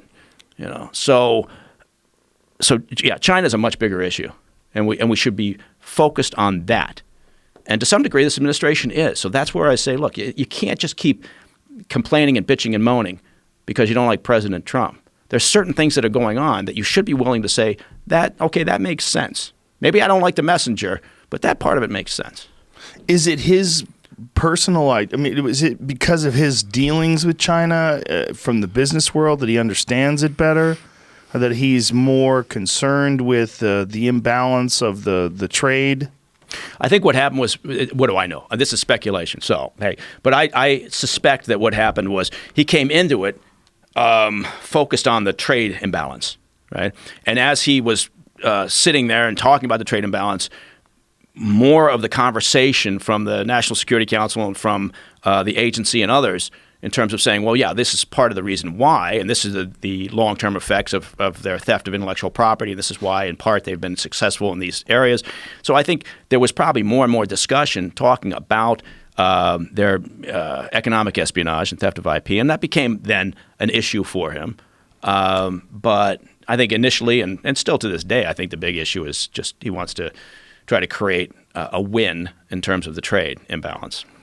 Russia seems to us here domestically, at least speaking for myself, when I think about it and I think about the narrative that's been sort of delivered to us, is that Russia is this military danger. We're worried about Putin taking over other countries. We're worried about Putin's power, the way he kills dissidents, the way he kills political opponents and journalists.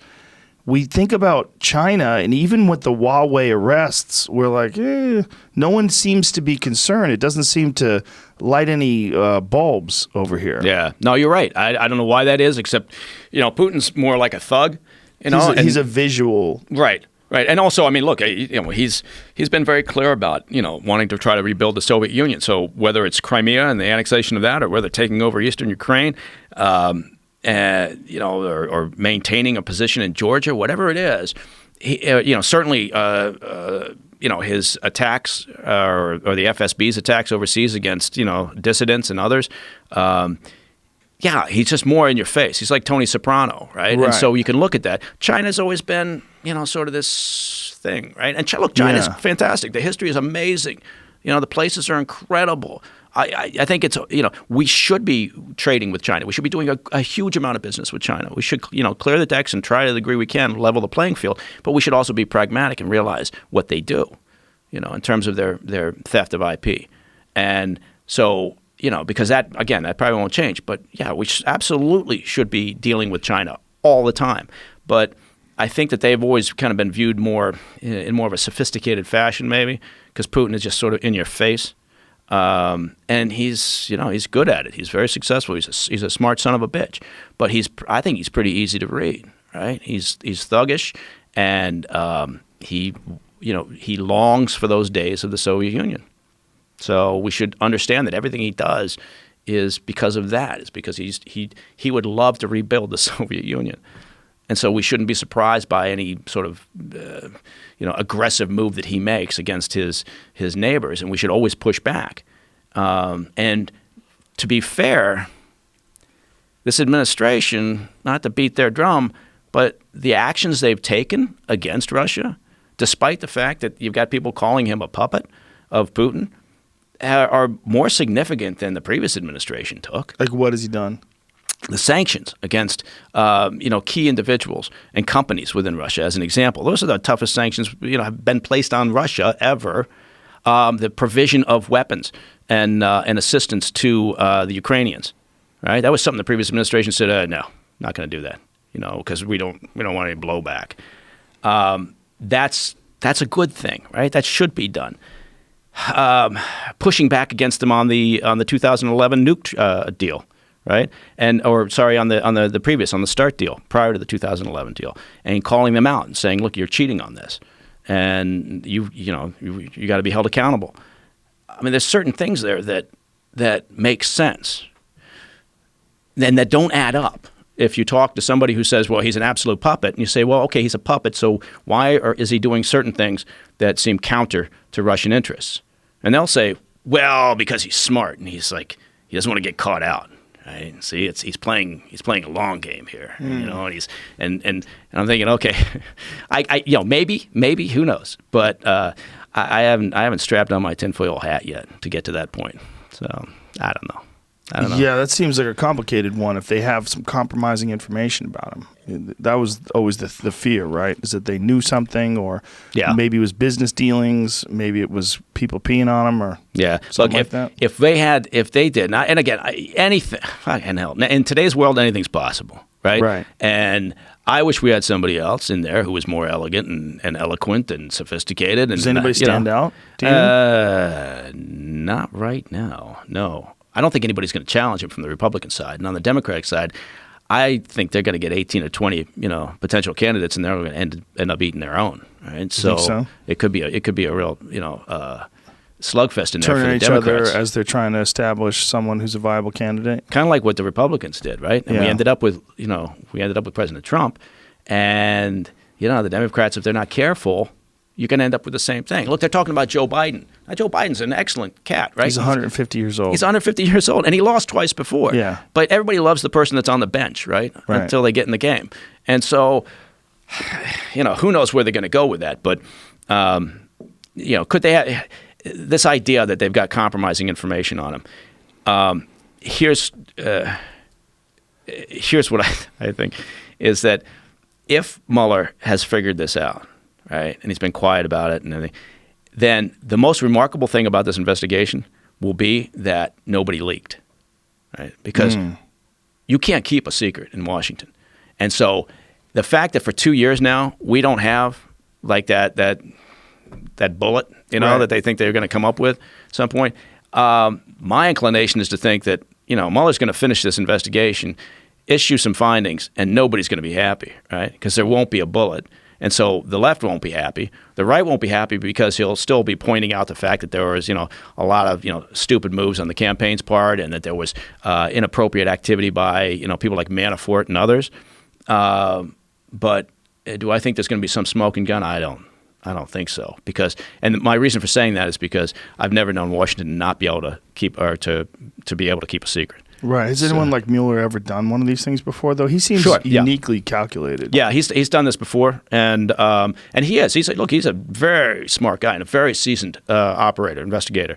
And he's got good people working for him, and it's absolutely correct to let him go with this and just let him finish it up, right? But when is that going to be? Who knows, right? They've been talking about, he's going to wrap it up next week, or he's going to wrap it up this week. No, he's not. He'll.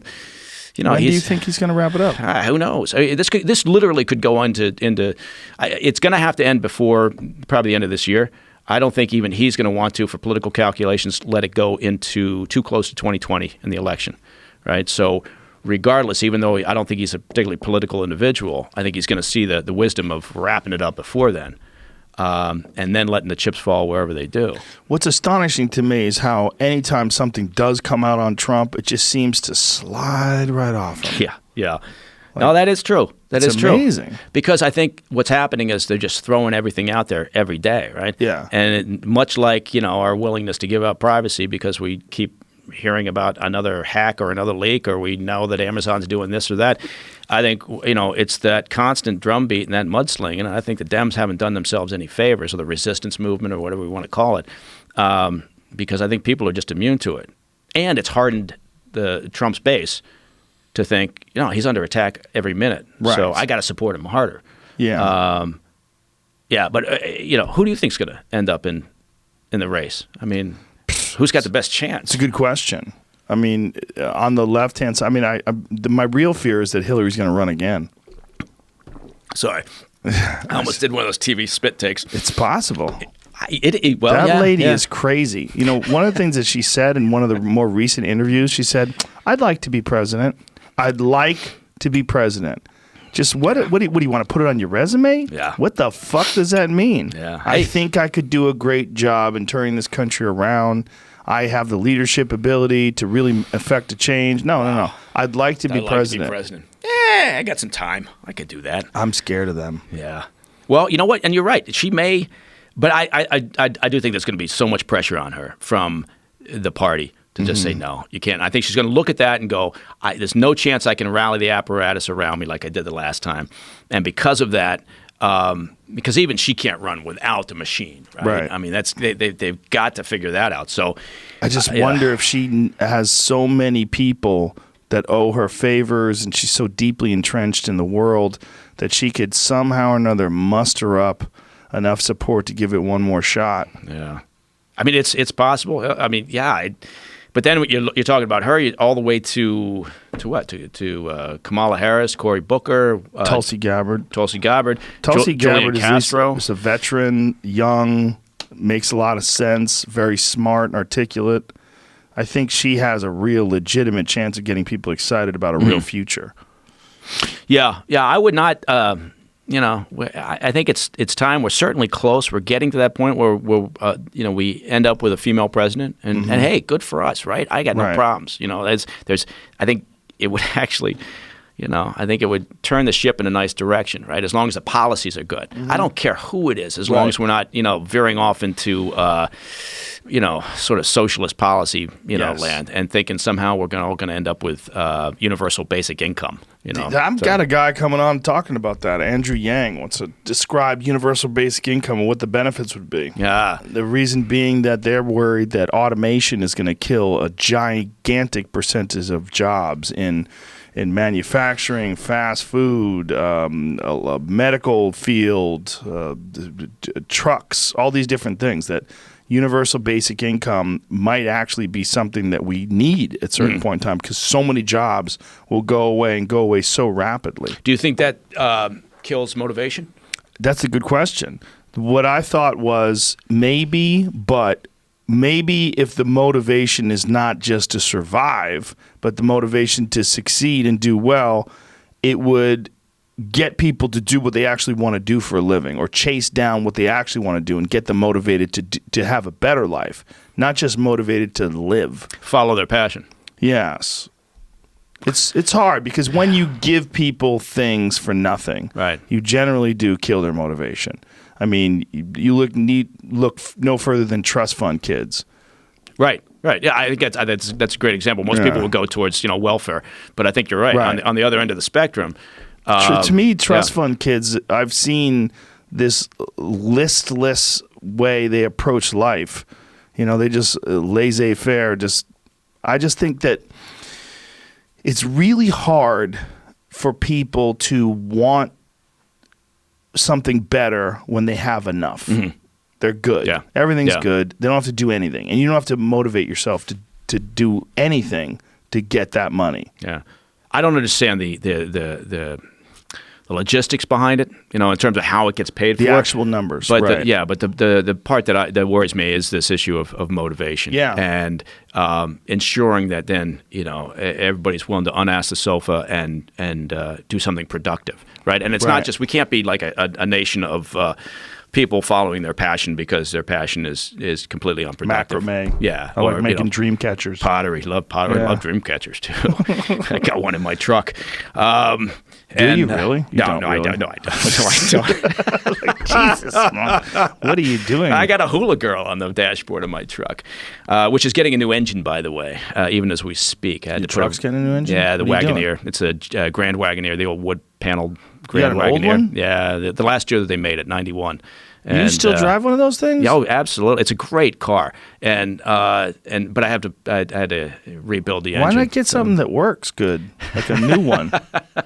Because this thing is great. Look, the kids can climb all around it. I can drive to the drive-in theater, and they put a mattress in the back. Drive-in theater? What, you live in the 50s? Drop the hatchback, and they sit there. And I do live in the 50s, actually.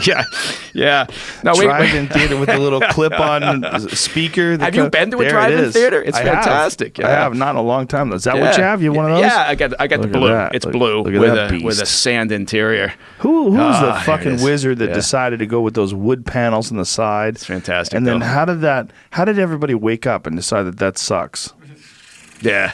It took a while. I tell you something. It's a great vehicle, and it's also nobody gets anywhere near me because that fucker is made of all steel, right? Yeah, they're heavy. Yeah, they're heavy, and that son of a bitch will plow through anything. But it's just a great car, and the dog loves it, and I can fit all the dog loves it. Yeah. And the fishing, and I got you put the fishing poles in there. It's all good. That doesn't even have anti-lock brakes, does it? No.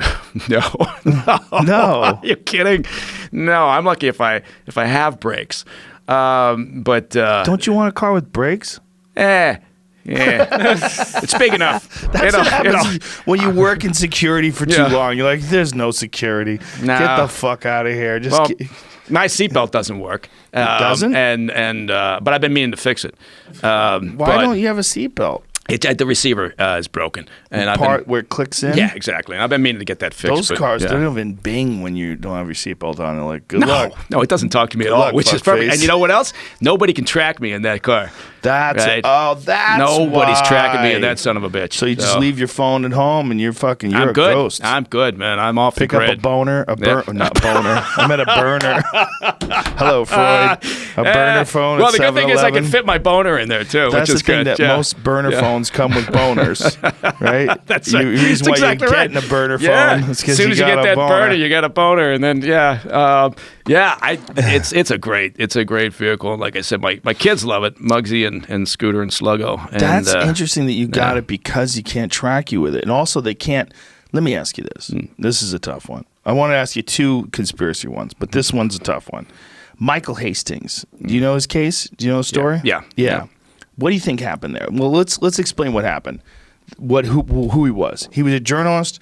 He was embedded in was it in Iraq during the war? He was writing a story for Rolling Stone, and he was writing about which general was it? McCaskill? McChrystal. It was McChrystal. Stanley McChrystal. Yeah. So he wrote this story, and apparently, while this happened, the Iceland volcano went off. So they suspended air travel. So he was stuck there far longer than he was supposed to be, and people got comfortable with this guy being around. Right. And so they behaved the way they behaved. They made some jokes about things. He apparently made some jokes about Obama. This guy Michael Hastings put all this stuff in Rolling Stone. It wound up being a huge scandal. Yeah. McChrystal had to step down, and there was a lot of people that hated that guy. And a lot of people loved McChrystal. And he was a highly respected general. Yeah, absolutely. He had to step down from his position, and next thing you know, X amount of time later, this guy drives his car 150 miles an hour into a tree. It blows up, the engine goes flying, the whole deal. The conspiracy theory was that there was a way, because he had a brand new Mercedes, there was a way that they could take over the controls of your vehicle, the acceleration, the braking, the steering, and they could do all this remotely. If they put something in your car, like we were talking about, if you could get a hold of this television, you could turn that television into a receiver. Right. Do you think that it's possible that someone could have gotten a hold of his car and made him suicide himself? Two parts to it. One is it possible that you can take control of a vehicle, a modern vehicle? Yes, not modern, right? Not that not the Woody, not the Woody as we call it. So yes, it's absolutely possible that you can take. There's no two ways about acceleration, steering, everything. Mm-hmm. Yeah, Wow. if you've got And I mean, think about people should think about it. Think about the OnStar, or think about the ability for your car to send data Right. to the vehicle manufacturer, right? Right. To tell them, what's going on with your vehicle. Right. That's a handshake operation, right? Once you do that means there's an exchange of information. What does that mean? Well, that means you can access. Can you access that information? Sure, of course you can. Does that mean you can then take physical control? Sure. It's just another iteration of the exchange of information, right? Software can take control of physical systems. So So the first part is yes. Is it possible that car could have been taken over? Sure. Do I think that's what's happened? I have no idea. I really don't. Of course. But it's certainly a possibility. I mean, when I hear people talk about certain conspiracy theories, I look at it and go, "There's just no fucking way that could happen." Like what one? What one do you say no fucking way? Actually, now I'm having a hard time thinking of one. I like the theory that with every burner phone you get a boner. That's I can't imagine that could happen, but it sounds good. I think I've been misunderstood. What I'm saying is you get the burner phone because you have a boner already. You're trying to get rid of the. Oh, I didn't see that. Boner. Okay, now I get. Okay, I got the priorities wrong. Yeah. Okay, so Tell your secretary to get a burner phone too, and you meet her at the old that's it. hotel, motel, Holiday Oh Inn. man, just like Jeff Bezos, man, that's $70 billion down the toilet. Oh yeah, that's how did they get his text messages? That's a good fucking cybersecurity thing. Yeah. They got his text messages to his mistress. Yeah, who knows how that happens? Unless maybe meaning Mrs. Bezos, maybe she hired some dodgy investigator to come up with that. Maybe. Well, I noticed that it was an iPhone. Now, if it was an iPhone and he had an iPad and she had the password to the iPad, True. she could get all those messages. Yeah.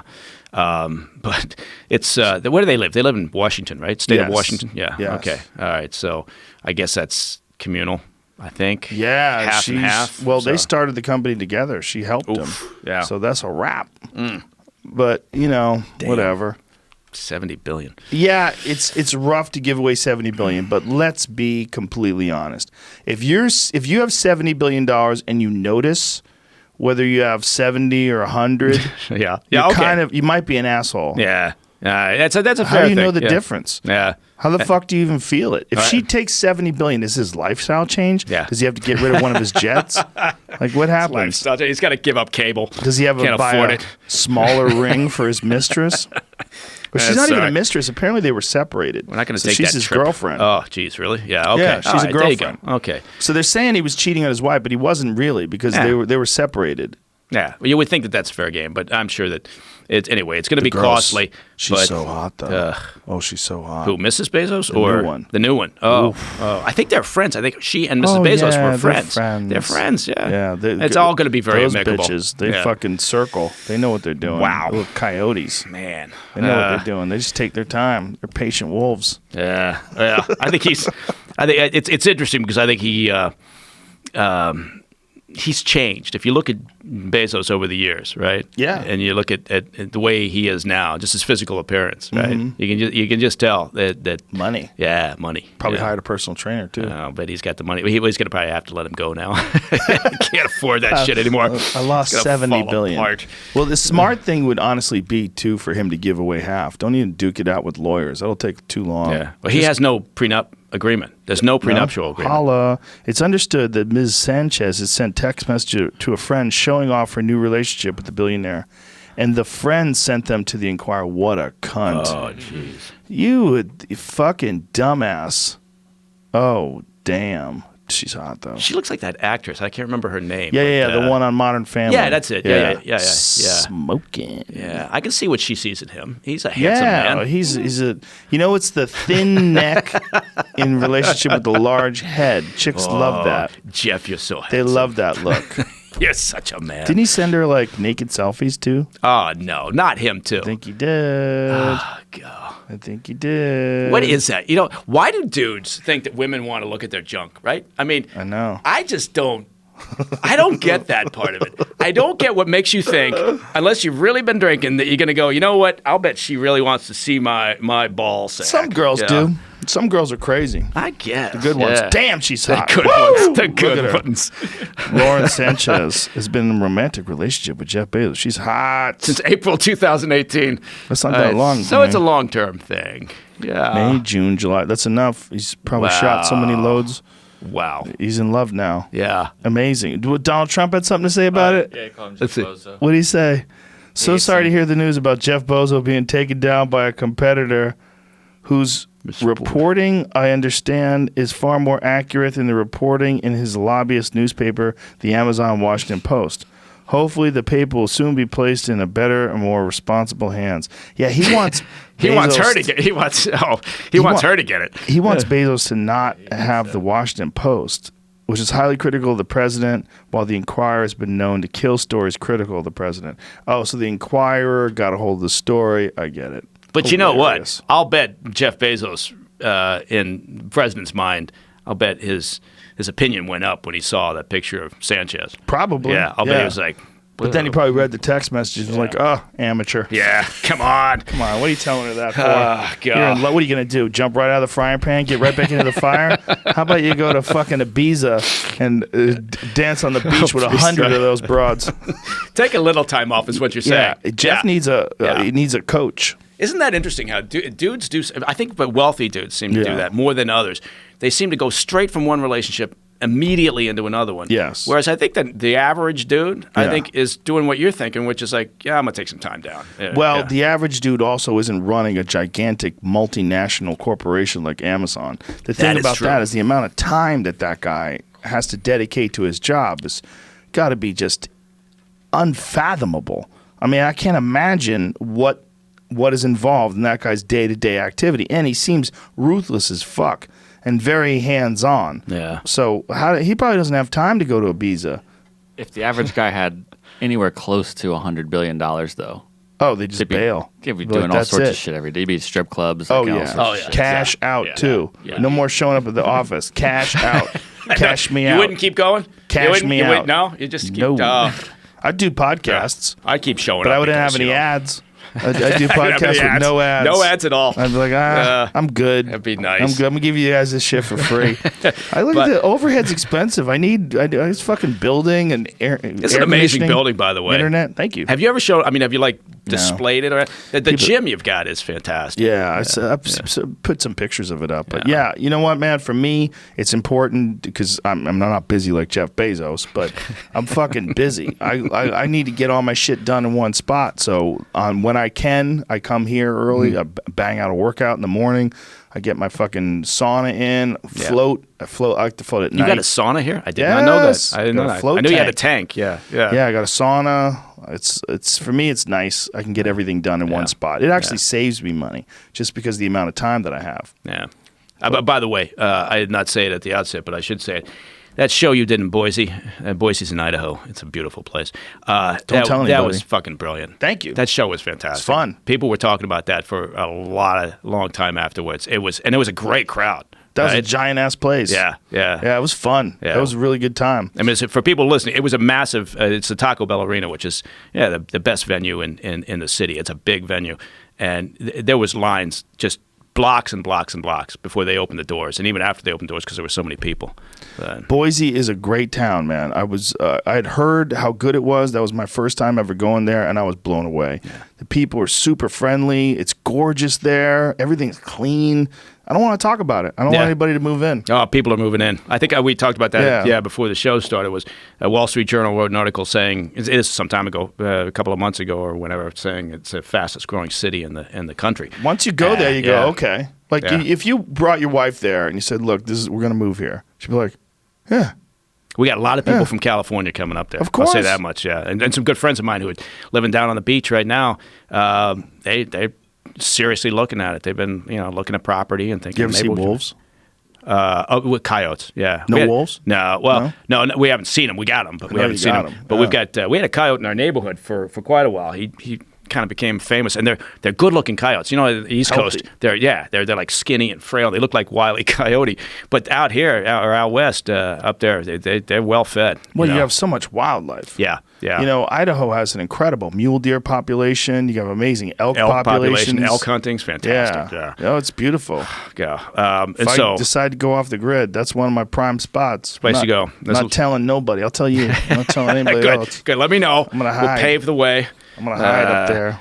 Man, it's a good spot, and I got to stop talking about it too because I get a lot of shit for saying nice things about it, but I can't help it. It's just, There are some unheralded spots in this country, and I think that's most certainly one of them. Yeah. There's a gang of other ones too, though. You know, and it's really the West. In the West, like these areas that just don't have the gigantic populations, but have everything else, gorgeous scenery and the mountain air, and just god damn. Yeah, the fishing that's the other thing. The fishing is, oh my God. I'm sure. Fly fishing. And my oldest boy, Scooter, is really gotten into fly fishing, and he's got a great mindset for it, right? You know, he's one of those guys, he can be out there for a few hours, not catch anything, and still have a great time and really love it. And you got other kids, like my two younger kids, you know, they want to dynamite fish, right? They just want to get the fucking fish and get on with it and move. Yeah. And so they're not going to fly fish anytime soon, but Scooter's all about it, and not to bang on about that. Well, you but, guys have basically all the wildlife activities or all the outdoor activities in Idaho. Yeah, we got more river frontage, more river mileage than any state except for Alaska. Really? We got more, and so the whitewater's fantastic. It's great rafting up there. The climbing's fantastic, mountain biking. I mean, we jump on our bikes. We can be up in the foothills in literally about 7 minutes and then spend the afternoon and not see anybody. Wow. I mean, it's crazy. And we live right in the center of town, basically. And it's, you know, so anyway, enough said about that. Don't talk about that. Yeah. Oh, I got a note from, Muggsy, my youngest boy's teacher. He's like 7 years old. And he's not like 7 years old. He is 7 years old. It's like, he's approximately 7. Somewhere in the range. I don't know why I'm being, forget. I try to hide his actual age for security reasons. And so anyway, we got a note from his teacher saying, he's having a little bit of trouble finishing his assignments on time. And he just kind of wanted to check in with you to see how to motivate him. And this was just yesterday. And I got this message, and as did my absolutely fantastic wife. And so we had a funny conversation about, you know, well, how do we respond to that? I mean, like, he's 7 years old, right? But motivated. What's he doing?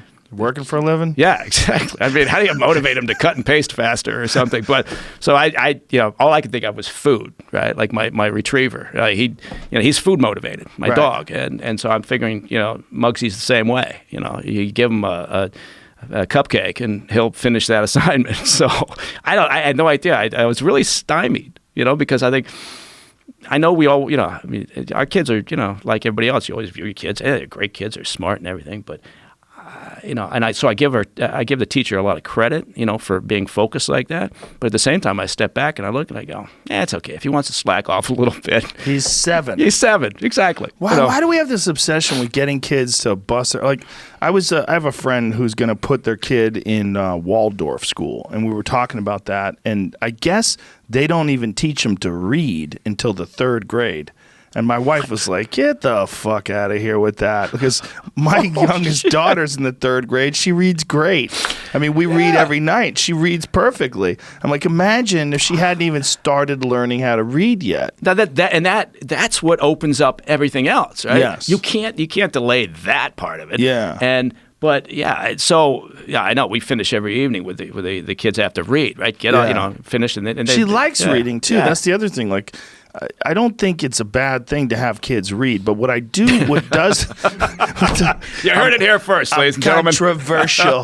I'm taking a controversial stand on reading. I support it. Right there. But what does concern me though is homework. Because, you know, my 10-year-old, sometimes she cries. She's got so much homework. She's like, I went all day to school, and now I have to do 2 hours of homework. It's just... And she's probably got activities, too, right? Yes. I mean, sports activities, right? And so that consumes time. Gymnastics and a bunch of other shit, too. It's these kids, they want these kids to grow up to become hugely successful, and they push them so hard, and everybody in the community is just when you're in these wealthy communities too. That's the other thing. It's all these other people. Everybody's working so hard. They want their kids to work so hard. And you're like, Jesus. I mean, I'm in this weird spot where I'm an insider outsider. It's because I'm in there and I kind of work hard. No, you work hard. Shit, what are you doing? Kind of work hard. It's not really work. None of it's. I fucking scammed this system good. I got 3 fake jobs. UFC, fake job. Stand-up comedy, fake ass job. Podcasting, definitely a fake job. I got 3 fake jobs. They're trying Which is the toughest? Yeah, the toughest is right now. The podcast is very together. Tough. I don't know what's the toughest. Probably stand-up. Stand-up is the hardest to pull off. How long did? Let me ask you this: how long did it take for like the set that you did up in Boise, which was fantastic? How long did that run? I was laughing my ass off, so I did an hour and 15 minutes, and that took me. That was when I went up to Boise. It was a couple months before I filmed my special, so that was the end of my run. So what I do is I develop an act for like a year. I tour with it for a year, and then at the end of that tour, I film a special. Okay. So it takes me 2 years to put it together. Where I fucking hammer that samurai sword down, polish it, and it's live performance. It's fucking weird. Sometimes one night a bit kills, the other night it comes out a little clunky. You're never sure how to do it. It's a constant thing of evolving it and moving it and changing it. Do you ever just drop something? Yeah, I mean, that's worked. It's been working, and then you go and you think, fuck it, I'm tired. I don't want to do it anymore. Yeah. Okay. You have to be enthusiastic. Yeah. So, like in the beginning of stand-up, you treat your jokes like they're tools. Like, this is a Phillips head. I need a Phillips head screwdriver. I'll fit that in there. And then after a while, you realize, like, okay, let me do what I like. I'm going to talk about shit that I like. And then you realize, well, the art form is trying to figure out how to make ideas funny. And then it becomes, if these ideas are funny to me, I got to figure out a way to get them funny for other people. But if they're not funny to me, I'm not interested. So what do you do? You put something together and then you test it out on the kids or at home? Or no, I'm kidding. I'm kidding. No, but you take it to like a small place, right? Or a club, or just I take it to clubs. Okay. Yeah, I go to the Ice House and the Comedy Store and the Improv, and I go to these local places in LA, and I might do, like last night I did 3 shows. And I'll do that all the time. I'll do that. I'll do 4 shows. I'll do 1 show at the Improv, 3 at the Comedy Store. I do that all the time. How long are the shows each? I mean, each half set's hour. About okay. Half hour. Sometimes less, sometimes more. It must be exhausting. I mean, in a way. Not, so you talk about how it's a fake job, but I mean, you got to get up in front of people. You don't know what the reaction's going to be. That's the best job that I do, but also the most work. But it's the best out of the fake jobs that I have.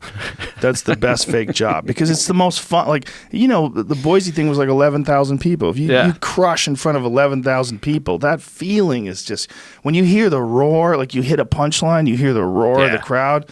It's like, there's nothing like that. There's nothing like that in the world. Again, anybody get a chance to go see a show, because this one or just go see my Netflix special. Yeah. It's out. You can see that thing. Yeah, now you get to pay more for Netflix now. Yeah, what is it, like $10? Yeah, 17% more. I think they're going to charge. Is that really? Yeah, they can. Yeah, they're good. So, they have so much good shit though. Yeah. Like, if you want to just waste your life and sit in front of the TV, it's crazy. Like, when we were kids... Maybe that's your passion. So you get that universal basic income, and following my passion means I got to sit and watch every episode of Andy Griffith. Just fart under the sheets.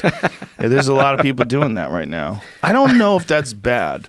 Yes, it is, but then doesn't that open the door for the people that aren't going to be like that? Like, look, less people out there really actually trying to get ahead. I think the people that are going to try to succeed are always going to try to succeed. I think that's true, and I think that's an argument against it also, which is that, like, I don't think it's going to unlock a whole treasure trove of innovators, right? If suddenly you give people money and say, okay, you don't have to go pour coffee or flip burgers or clean up that road or whatever you're going to do for a living. You can follow your passion. I don't think we're going to find some exponential increase in the number of people inventing the wheel. I just think that it's just going to be a lot more people farting under the blankets or something. I don't know. Maybe, you might be right, but the only good that I think could come out of it is that less people are in abject poverty and less people are desperate, so it might reduce crime. You might have lazy people, but you might also have less people that are inclined to steal things or do something that's illegal because their basic needs are taken care of. Yeah, that's a valid shelter. point. I read something that it stunned me. I was on the plane flying to L.A., and I read an article about this strike, right? The teacher strike. Here in Los Angeles, big strike, Los Angeles Unified School Authority or whatever it's called.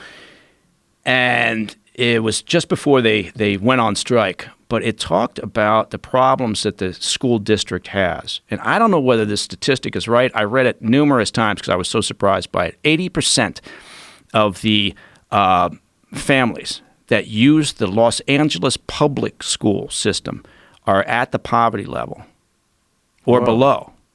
And that means, of course, also that they rely on the free meal assistance, right, that the schools provide, which is kind of what the point of the story was. Like, the schools are closed right now, and so kids aren't getting a chance to eat because that's their only chance to get to eat. Right. But that number was stunning. That's crazy. Right. So I meant to look into it and do more research to see whether the article was actually correct or not. But hey, it was in the newspaper, so it must be true, right? I don't know about that. Anyway, yeah. That's a disturbing number. It's a very disturbing number. But it also talked about how 12% of all kids that go to high school here in Los Angeles then go on to college, 12%. And it was a similar number that never get out of high school. And it's even worse in a place like New York City, public schools. So I guess the point being is a public school system is it's dog shit. Yeah, and in the larger urban centers, it's got some real problems. And I think a lot of those people that are, the really sad thing is a lot of those people that are at the poverty line or below work hard.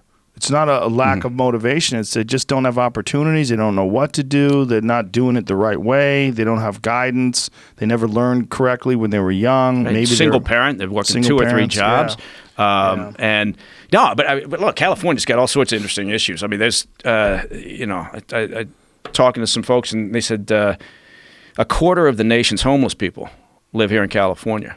25% of the nation's homeless people live in California. Smart place to live. Yeah, well, I mean, it's rained in the last few days, but most of the time it's beautiful weather. Hey, you can't complain about the weather anyway. That's but crazy. That is crazy. And it also talked about how a lot of those people, they work, but they're homeless, right? The cost of housing. And so you've got people that have a job, but they're living in their cars, right? Because they can't afford housing, whether it's in San Francisco or Los Angeles or wherever. It's insanity. Yeah. That place is insanity. So your point about the basic universal income, I take that point. I see what that, if it was possible to pay for it, and again, kind of do this thing where you're monitoring this issue of motivation, so you're not creating another follow-on generation of just complete slackasses. Then I think that's a really valid point. My concern would be people that didn't appreciate it and people that felt entitled. Like they felt like someone owed them that money. Yeah. And you're going to have that. I mean, this is the biggest problem that people have with socialism and socialist attitudes, that some of these kids that are coming up right now, they look at what they call income inequality. What they don't look at is effort inequality. Like some people put in more fucking work. Yeah. It's not and are smarter. They've figured their way through the game better than you have. Yeah, and they've been doing it for 50 years or whatever they've been doing it for. Right. It's not. Yeah. I couldn't agree with you more in the sense that I never begrudged anybody. I never got pissed off with a rich person because they were rich, right? I'm thinking, hey, that's good. I'd like to be rich, right? Right. So I might want to talk and find out, hey, how'd you do it, or how'd you do it? And yeah, it's a system sometimes, set up so that once you have some money, you can get more money. Well, of course the fuck it is. Yeah. I mean, if I have some money, I can invest that money and make more money. Yeah. If I'm smart about it. If you do it right. Yeah, if you do it right. But I don't begrudge the idea. That's part of it. Is also, I'm fairly steeped in the idea that, we're living in a very unique country, right? And I do worry sometimes that people don't, even family, and I've got some friends and others who just constantly pissing and moaning about this place, right? And I'm thinking, I spent almost all my life over in shitholes around the world, and there is no other place I would rather be as a country. And I know that's, it's jingoistic or whatever, but honest to God, I still believe, and if you go someplace and you talk to somebody in some fifth world, they will also, my experience has been anyway, maybe you're listening and your experience is different, but that's the way it works, is that they'll think, if I go to America, if I can get to America and I work hard, I can be successful. And that, I think, is still true. And that's what I worry about with entitlements and things that may kill that belief. And you're right, income inequality. Yeah. You know, you're right. You work harder. Now, it doesn't always happen, but life's not supposed to be fair. Maybe it's supposed to be fair, but it's not fair. So, sorry. Life is just supposed to be life. It's definitely not fair. Yeah. Yeah, it's. I completely see your point, and I agree with it. I think that the real concern is that people don't appreciate already how great they have and what incredible opportunity they have. And if we give them more benefits with less effort, then you're going to develop more of this attitude that we find disturbing, which is people that don't have an appreciation for literally the greatest experiment in self-government the world has ever known. Yeah. Yeah. No, but I think also that there's parts of it that need to be looked at. Like there's an interesting study about college and graduation rates from college for disadvantaged folks. You know, and that was again why they made it easier for tuition assistance, right?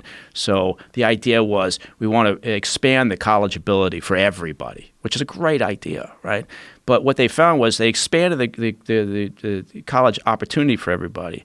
But over the past decade and a half, fewer people from the lower income categories have been graduating, right? So what you've done is you said, come on in. It's like, it's like special operators, right? If you lower the bar, right, and this is where I'm going to get in trouble. Probably I'll talk about the Marines and allowing women into combat elements. I know. Oh my God. Well, what do they do? Well, you lower the bar. You make it okay. Well, not enough of them could get through the course, so I'm going to change the regulations. Yeah. Right. And so if you change the regulations, what they found with the college was if you increase that pool of people going, it doesn't mean that they're going to be successful. Right.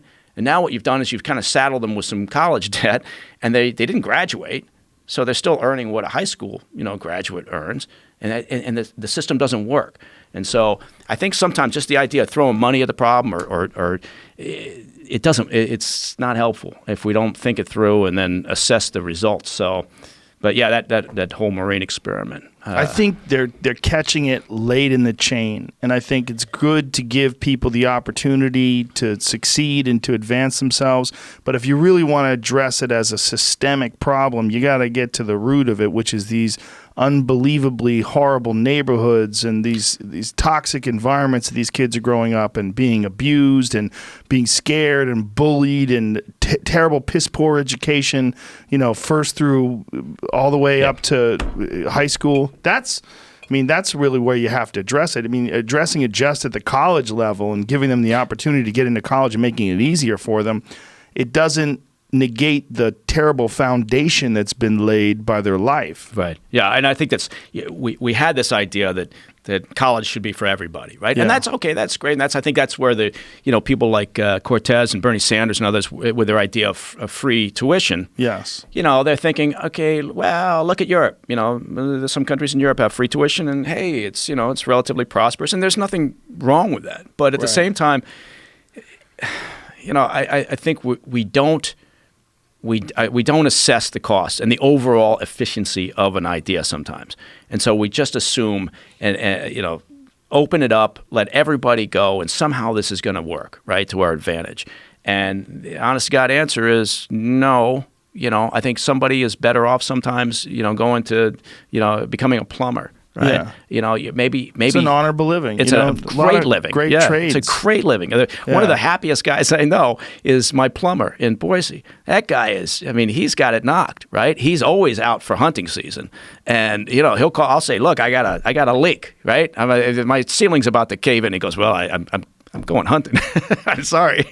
He's got his own schedule, right? But he's got a great job, and there's nothing wrong with that. But I think we developed this idea, sort of like home ownership. Everybody should own a home. Right. Well, we saw where that took us, right? Yeah. When you lower the requirements, and suddenly we're all, it's blowing up and we're fucked. But anyway, what do I know? What the hell do I know? What do I know either? But Yeah. I see your points, and I know what you're saying. I think that one thing that disturbs the shit out of me is student loans.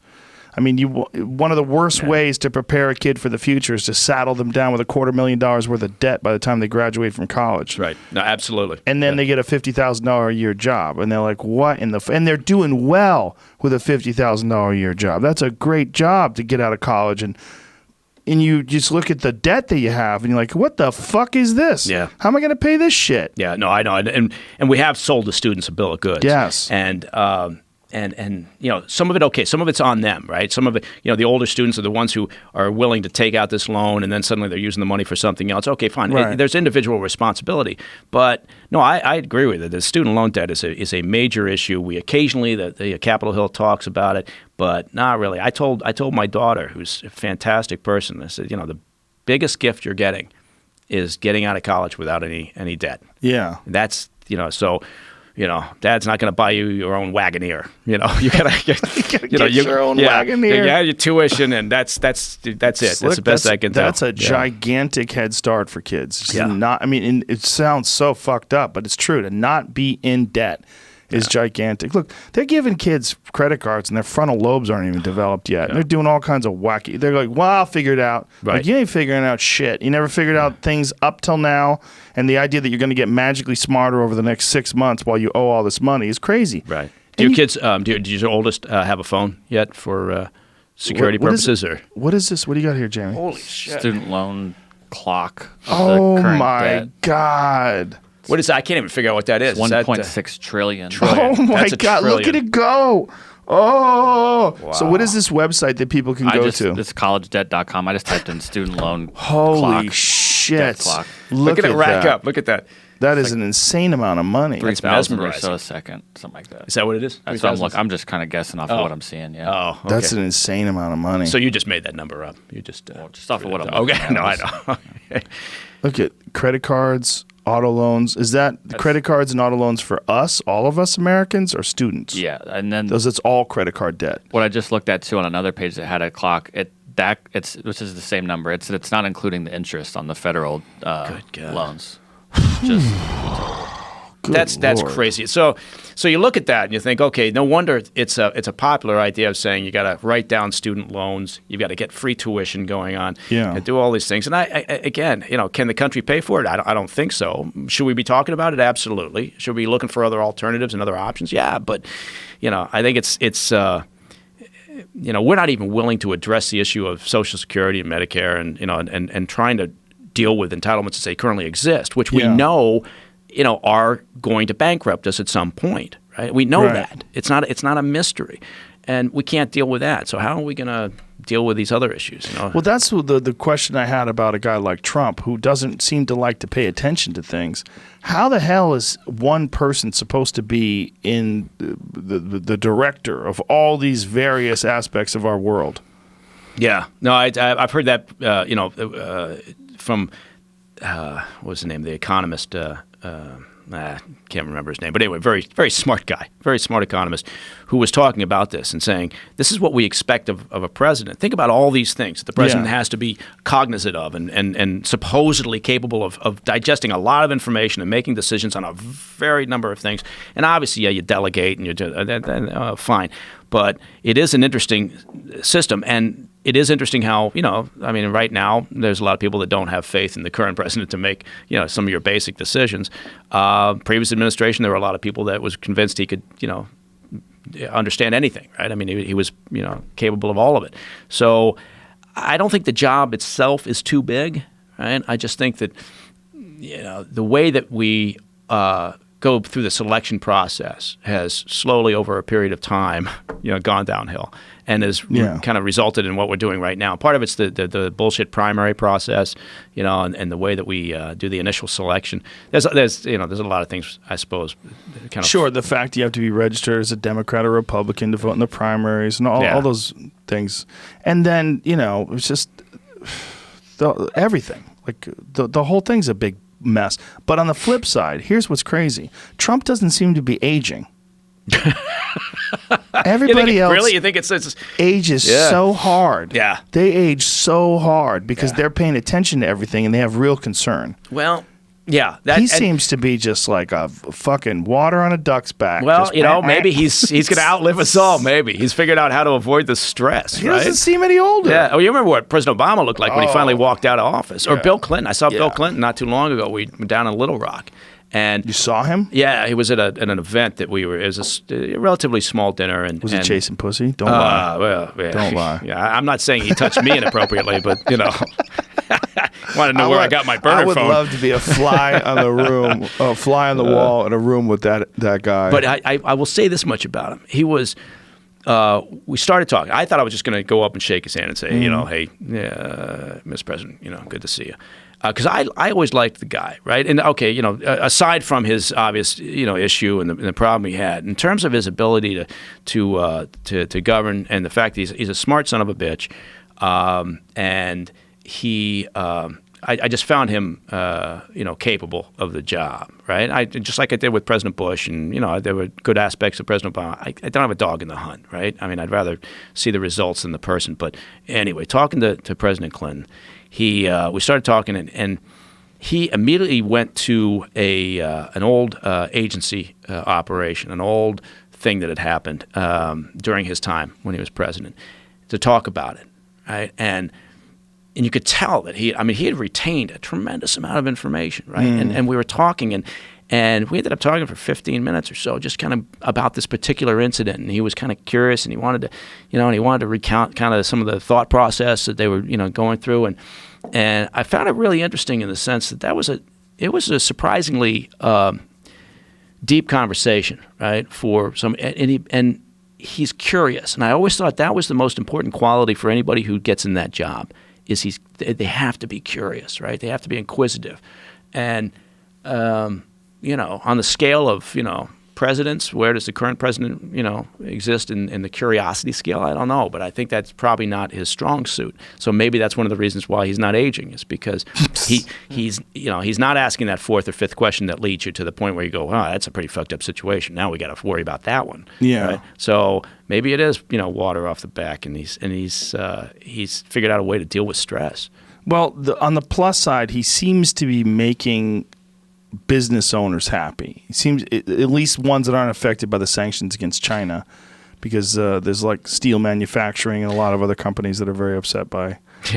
Yeah. Well, I think it's the regulations that they've done that they haven't really touted in terms of deregulating some of the things. Because like the previous administration, a lot of good points, but some bad points. And one of the bad points was this sort of the hamstringing of industry through over-regulation on everything. Right, and so lifting some of that, there's this. You can argue whether, you want bigger government or less government, but you can't argue with the fact that it did unleash, industry and business more than the previous administration. So that's a good thing.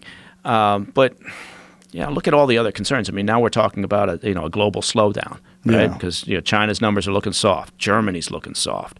What does that mean? Everybody's worried about Brexit. So there's a lot of things for people to be focused on, and I worry sometimes that all we do here in the States is kind of like chase the next shiny ball of tinfoil, because we're all a bunch of raccoons, right? And we have such a short attention span for everything. And anyway, what am I saying? I don't know. Sorry, everybody's like, what? He was talking about attention span. The last thing that I definitely wanted to talk to you about is one of the things that Trump brought up recently is the JFK case. Oh yeah, and releasing some of the files, and they wanted to redact the information that pertained to the people that were still alive. Now, I want to know what I don't know what you could say. But what do you think about the JFK case? Do you think that Lee Harvey Oswald acted alone? I can see of all the sort of incidents, of all the, I don't mean to minimize it by calling it an incident, but of all those situations, the Kennedy assassination and MLK and Martin Luther King's assassination, those are the two that I understand more than anything else why they've lingered and why people don't believe the shit that they've seen and why they have concerns about it. Martin Luther King more than Kennedy, I believe that there was something there that we still don't understand in terms of who else was responsible and who organized that and who assisted in that, right? I just think of those two, that's the one I've got bigger questions on. The Kennedy assassination, I think that Oswald pulled the trigger. I think in his mind, the reason he was doing it was for the greater good of communism and to boost his image with the Soviets and with the Cuban regime. Do I think that he had assistance? I don't think so, but I could be swayed from that with better evidence than I've seen. But I understand why people are so dug in on it. Right, because I mean, look, it was a massive event. Right, it was a massive event. But Oswald had sufficient training. You did not have to be a rocket scientist to figure this out. It was a different era, and we don't understand it in today's terms. But when you get right in that position and look out that window and look at the shot that was taken, and what was involved in that, that was not you've shot. This sounds terrible, but anybody who's hunted, has taken a more difficult shot than that. Yeah. So that part of it and his motivation and his past ties to the Soviets, do I think the Soviets were pulling the trigger on it? Do I think the Mafia were pulling the trigger? I haven't seen anything that convinces me that was the case. I think that Oswald felt like he was doing it for them or he was going to prove himself in that regard. But again, I understand why people are dug in. The MLK one, Martin Luther King, I just I think that I don't think he acted alone. What makes you think that? I think that, look, he was a loser, a two-bit criminal, right, who was constantly getting picked up for the shit that he was doing and ending up in jail, right? He was a mess, right? There was nothing clever about him. And then leading up to the assassination, he cleaned up, right, his act. Suddenly he went from looking like a two-bit, criminal, to a college professor, basically. And he had cash. He was able to, purchase a vehicle. And he kind of went off the grid for a while. He went on this drive, right, and sort of stayed off the grid. And he behaved in a way that he hadn't up until, months before this thing took place. And then he ended up in Europe, and I just something tells me that he had assistance in some fashion. I don't know who, right, or whatever, but that's the one that more than any others that I've looked at, makes me step back and go, no, we don't know the whole story here. The Kennedy thing, again, maybe there's something out there that we just haven't turned over. That's always a possibility, but MLK, I think that's the one that's most disturbing. That's interesting. I don't know enough about the MLK murder. I need to go look into that now, especially if you think that something was going on. Look at his behavior. What the hell was his name again? James Earl Ray. James Earl Ray. And I've talked to his brother. I've interviewed his brother. For what? For a show, a series where we did a kind of investigative look into this.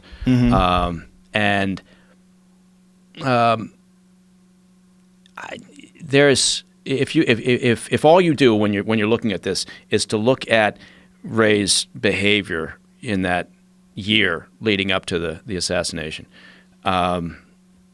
that's the interesting for me. That's the most interesting part. I mean, put it in context with everything he did up until that point, which was he was basically again just a two-bit criminal who couldn't stay out of jail, and then you get this. And you get this change in behavior and this change in appearance and this, sudden ability to, be something that he wasn't up until that point. I guess everybody can change, but that was the most striking part for me. There's no obvious source of income. No, just a penny ante criminal basically. And there was plenty of information. It wasn't like he couldn't have gathered. If you say, well, no, he acted on his own. Well, okay, yeah. Was there information? Yes, leading right up to the day before. There was talk about, there were news reports showing King at the Lorraine Motel, and coming in and out of the room, that he was staying in. And so it wasn't as if you couldn't gather that information on your own, but it was that behavior leading up to it. And I'm not a conspiracy guy at all, right? I've seen too much shit to think that, every conspiracy is holding water. So, but this one was disturbing in that regard, for what that's worth. All right, I'm going to look into it now. Yeah, you should look into it, and we'll talk about it next time. See what you think, because I'd really be interested. I don't think we're going to, this show that we're going to get ready to do here, start filming in next month, is not going to be looking into things like that. What is it called? It's going to be called Black Files. They may change the number the name just before we go on the air, but I really enjoyed the shows that I did in the past. America Declassified, with they're looking into conspiracies. I really enjoyed it. Right, I really, really thought it was fascinating, and I get why people feel that way. Yeah, Kennedy for sure, especially when they're on the outside. The Kennedy one, to me, the bullet is the most disturbing thing. Yeah, that bullet that just showed up on Connolly's gurney. Oh, look what we found. Yeah, we found this bullet. Yeah, yeah, and it's not distorted, and supposedly went through two people and shattered bone. The magic bullet. Yeah, it's just, I don't buy it. I don't think that bullet came from there. That's probably the most, of all things, because we looked at the grassy knoll issue and the possibility of spotting other people from the other side. Yeah. The fuck out of here with that bullet. I know. That bullet drives me crazy. Not only that, there's more pieces of the bullet fragments in Connolly's body. When you look at the X-rays of Connolly's body that show bullet fragments, there's little pieces. Yeah. They found little tiny pieces of metal in his body from the bullet fragments. Yeah. But you don't see that missing from the bullet. It's bullshit. Yeah, the bullet thing is, and again, there's elements of it that you look at, but collectively, and again, maybe there's something else out there. Maybe there is, and we just haven't uncovered it, or maybe this will, prompt, some additional information. Who knows? But anyway, it's fascinating shit. But I do get it, because it was such a seminal moment, right? And nobody wants to think that something that bad, that horrific, and that something that could sort of shatter the country in that fashion could be done by one guy like Lee Harvey Oswald or John Hinckley. We saw John Hinckley. Yeah, exactly. Didn't they just let him out? Yeah. Not for good, right? Not for good. I think it was on a release program of some sort. Get the fuck out of here for life. Get the fuck out of here forever. Yeah. I don't care how well you've been behaving for 20 years while you've been locked up in a mental assignment. You shot the president. Get the fuck out of here. It's like, what is wrong with people? Yeah, it's that old idea. Oh, he's done his time. He's done his time. Yeah, he's been rehabilitated. Rehabilitated, and that's always that argument: is prison for incarceration or is it for rehabilitation? It's for us. Yeah, it's for us. You shot the president. Get in the cage. Shit. Hey, can I say one thing before? Yes, please. We finish up? This is sort of a bump for a buddy of mine who's in Boise. Just wrote his first book. If anybody's out there and they're looking for a book to read.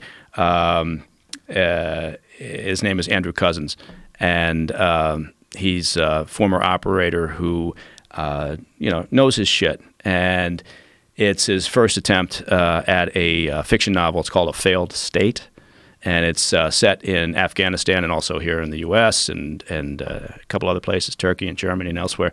Interesting read. A lot of technical information in there. It's a fiction novel, but he's dumped a lot of information in there, so it's clear he knows what he's talking about. But it's worth a peek if anybody's looking for something to read. Look at you, looking out for a buddy. Yeah, all right. Yeah, he's a good guy. Well, hey, brother, great to see you again. Thank you very much. Good luck with your show. I appreciate that, man. Come on again after it's over. I'll do it. Take care. Bye, everybody. Thanks, man. That was great.